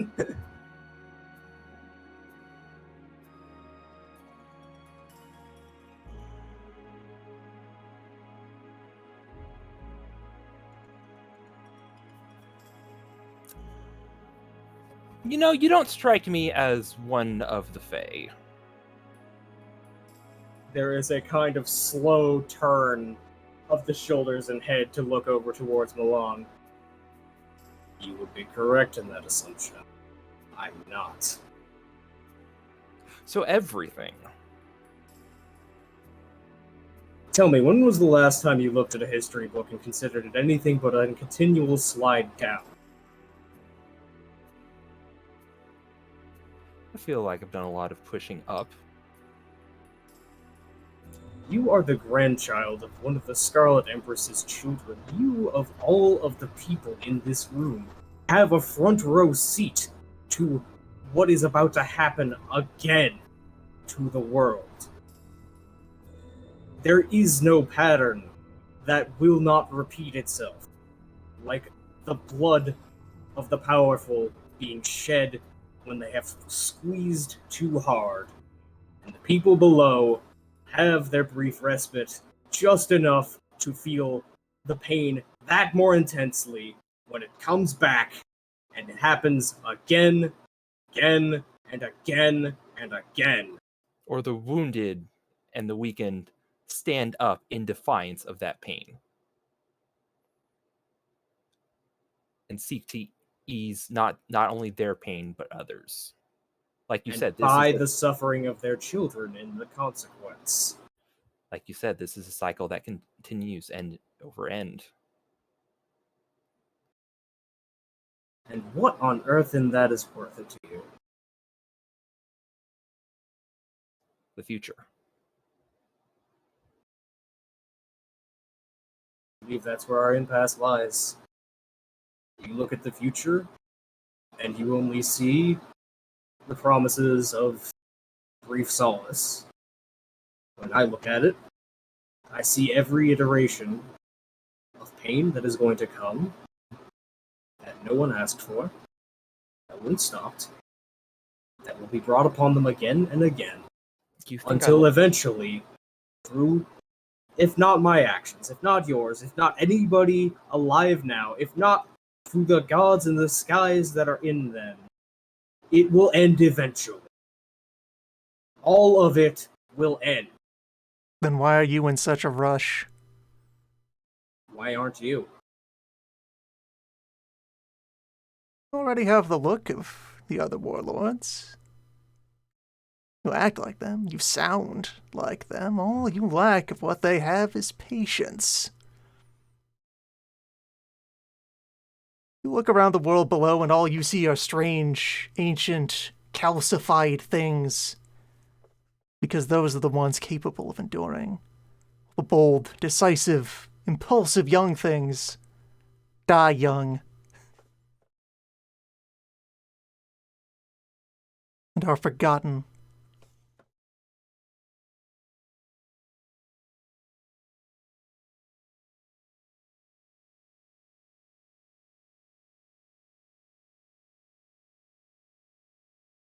You've just watched one of your most important pieces fall from the board and run off screaming.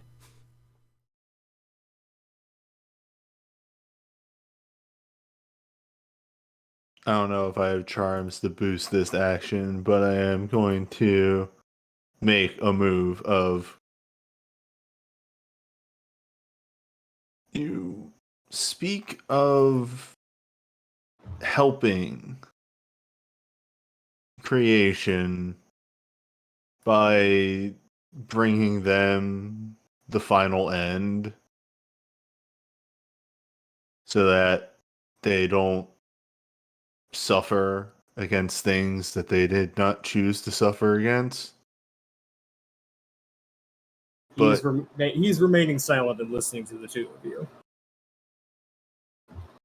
in that action, you yourself are choosing their destiny for them. And Is that not exactly what you are attempting to save them from?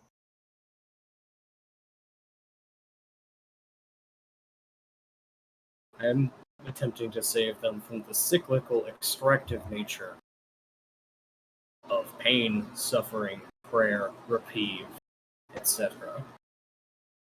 I am perfectly willing to dirty my hands and play the villain if it brings this entire farce to an end. As for you, he says, turning to glower at Repose through the visor. Someone tries that every generation, and you never hear of them. No one has time to tell their stories. No one has time to count their bodies. Choose to believe that was the noise Repose made? Yeah,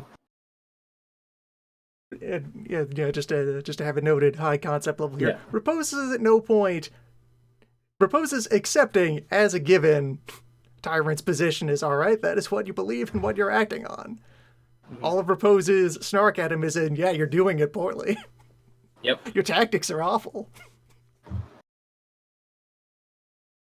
You are correct that I lack patience.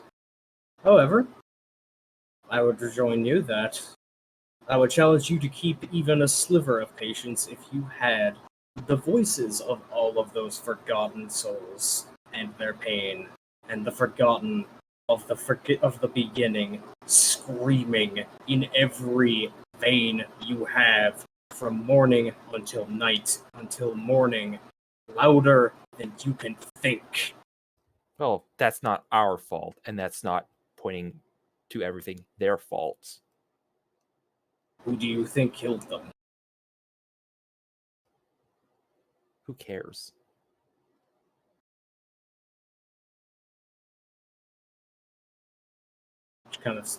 Just kind of shakes his head at that.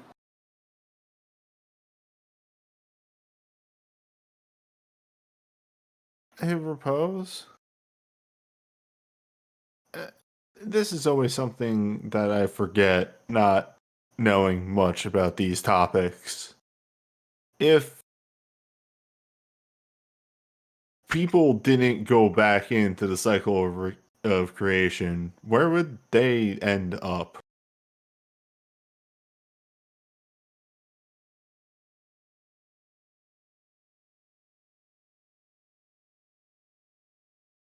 I think I need to put some dice into that. Yep. By the way, out of character, the thing I am going here, I can't remember this 100%. That's why I'm asking this out of like in universe as well. Mm-hmm.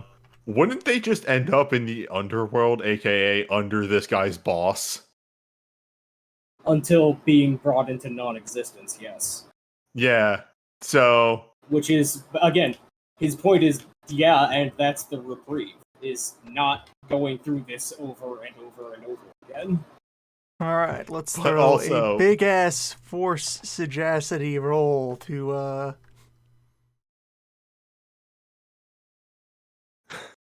actually then Repose just like start in detail talking shop about how the process of death works, like on the ground level. and Just start getting entirely into the weeds and tactics starting early of like, all right, so death happens. Soul fragments, decouples from body, for some amount of time just kind of floats in the vicinity of body, and then there's a whole like family, there's like a whole class of small spirits that are essentially sheepdogs that go out and like nudge the souls and get their attention and get them moving in the direction of wherever they want to end up. Because without that impulse, they would just kind of loiter and haunt their general vicinity most of the time without something to kind of grab their attention.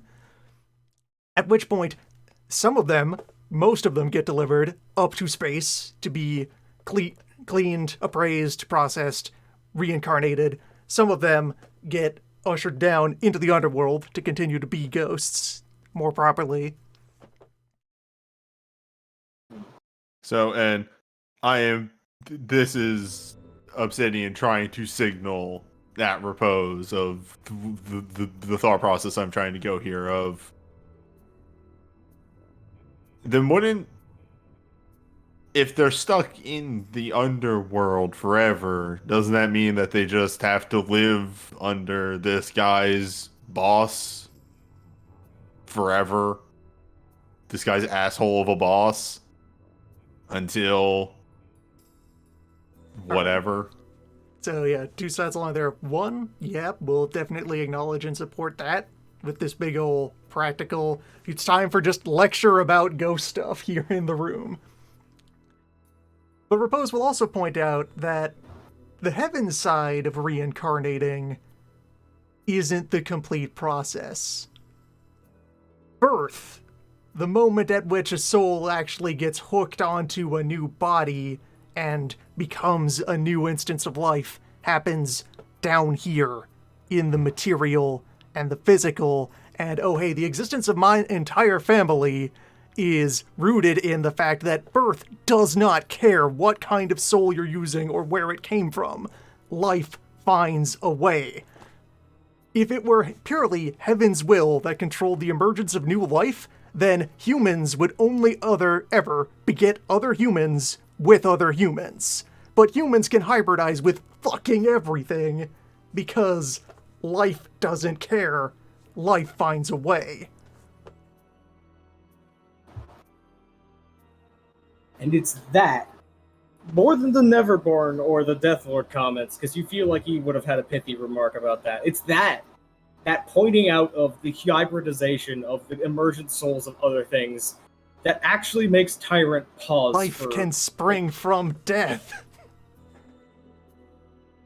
Just there is a sudden pause in his kind of swaying, and it is less like he is insulted or like unmade or like, you know, my plan. It's more genuinely sitting and thinking about it for a moment.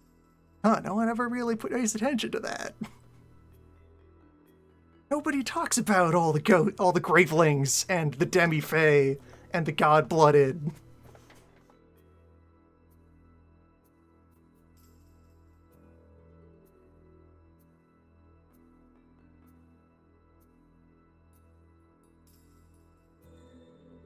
There is an almost uncomfortably a stare of appraisal at repose, of evaluation, of whether or not is this like the feeling repose immediately recognizes is, all right, how close are we actually to thinking along the same lines when you boil it down, as he is thinking of how to phrase something.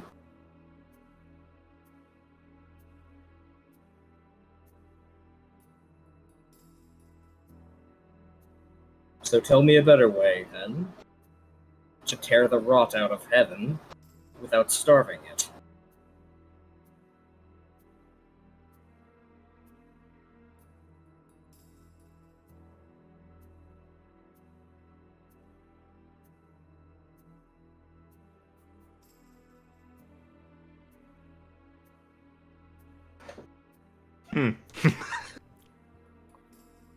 I feel like that is a question more for one of the other characters to field.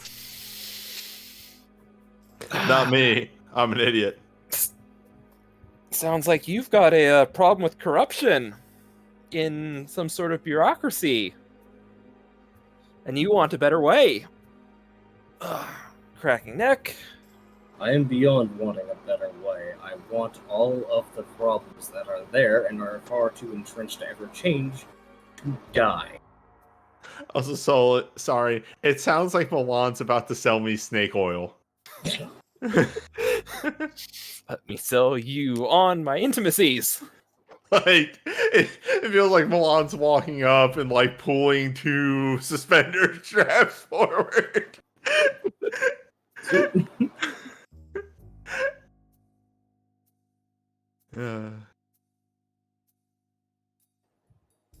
I feel like Milan would have something, but I'm personally like, I don't know. You could roll to know. All right, I think we can also kind of team huddle here on methods, because there's a lot of Yep. wildly divergent ways this could go. Yep. My own Alright, thought so- for if I were to carry on with our angles here is, I want to, if we could get Tyrant convinced that he should turn around and attempt to punch the Neverborn first, that he needs to spend time in the labyrinth fighting back against the voices first. Get him go after his pride and be like, well, we just watched you deny them once. Deny them the rest of the way. Silence them first. You clearly know more than they do about the situation. They're interrupting you, holding you back, etc., etc.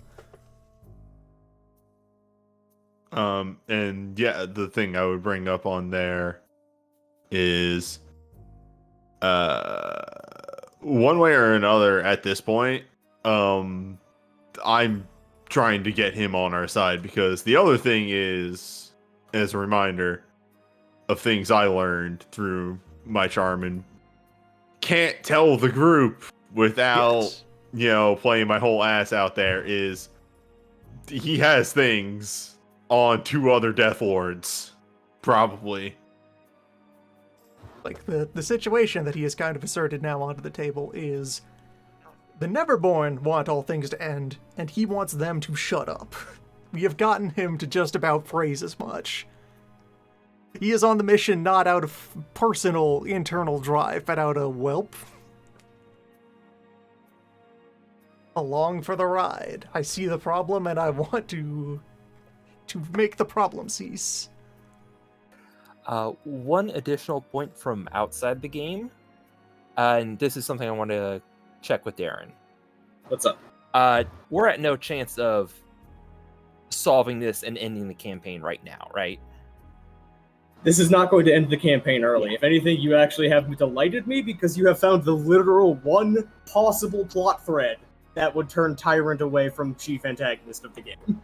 Okay, because I just wanted to make sure that we aren't coming close to a climax when we're one party member short. No, this is... I'm going to say that we aren't, because there's also the 4 other antagonists. Yeah, we have a lot of other stuff to do. You still have your friend, you still have Purple, and you still have any other antagonists that are mentioned that have been more on the sides that you feel like slapping directly rather than leaving on the side. Yeah, but those are the 2 major antagonists left, is your friend and Purple. I just want to make sure we're not cutting Doc out of this game. Why don't we add new major anti-intimacy antagonist of the Neverborn? That is a really good point. I feel like I should... This is probably... Oh, good God, it's midnight. Yeah, I was getting really into this. It's also extremely late, so it could be that we stop in the middle of this conversation, and then Old Man just kind of suddenly stumbles into frame. I would really appreciate that. That would be really good. Honestly, yeah, I will just say up front, next week will probably be the end of this conversation, and I will just put my cards on the table. You've already found the plot thread that I had been hiding under the table this whole time of Tyrant is a villain because Tyrant is wanting to do an arguably right thing in the dumbest, worst, and most destructive way possible. And if argued very, very carefully, is not going to be a great person, but he's at least going to be doing something better. And I definitely feel like right now with Tyrant, there is a clash between his and Milan's intimacy of, I think there's a better way, and he's saying, no, what I am doing is the best way. I need to break it. I need to end everything. And I wish there was any way that I could just slide over to Repose and be like, hey, if you get this Death Lord on your side, who's actually seems like a pretty alright guy, if we could convince him one way or another, Obsidian, pick up your cell phone! You can kill all. You can kill right, 2. so yeah, trade killing this Death Lord for killing 2 Death Lords. To start setting up goalposts here, for our immediate situation, the building has not exploded. That's a victory. Yes. We're all eventually going to walk out of the room and put our various guns down and move on. He will, at some point, feel confident enough to portal out of here. Yeah, he's been kind of teetering on the edge of portaling out, but you have been keeping him interested enough for him to stay around. Like, I have been actually tracking how bored he has gotten and how close he is to just leaving in a huff. And you have been doing a good job of maintaining his interest. Strategic goals, planting that seed of doubt that gets him to focus on ghost infighting, like a proper, powerful deadman. That's also good enough. Make him next year's problem at least. Is an acceptable outcome for this. But what if we killed 2 other Death Lords? I mean, yeah, that's also Repose would be open to that line of argument. Repose is all about practicality, and one of the main plot threads was Repose showing respect to skin Yeah. and getting the benefits of treating this as a matter of real politic. Anyway. Yep, and that is the silent thread I had been kind of weaving towards, and yeah, we got it. Also, as an aside, that realization of wait, we can get Tyrant on our side is the first time in a while in this campaign of me going, that could be a Suiko protagonist, though. I have been waiting for recruited this him for so instead? fucking long, dude. For you in particular. The gigantic bullshit quest chain required to recruit Dracula to get him to stand at the back of your Yes! fortress, brooding. One of your 108 stars is who you thought the main villain was, actually. Did we unlock the good ending? You have locked out basically all of the worst endings. You are very close to the goodest ending path. Next time. Next time, Adventures. Alliance with Dracula? Dracula? Oh no, on this path we find Ratman Sinus on a boat and we have to recruit him. No!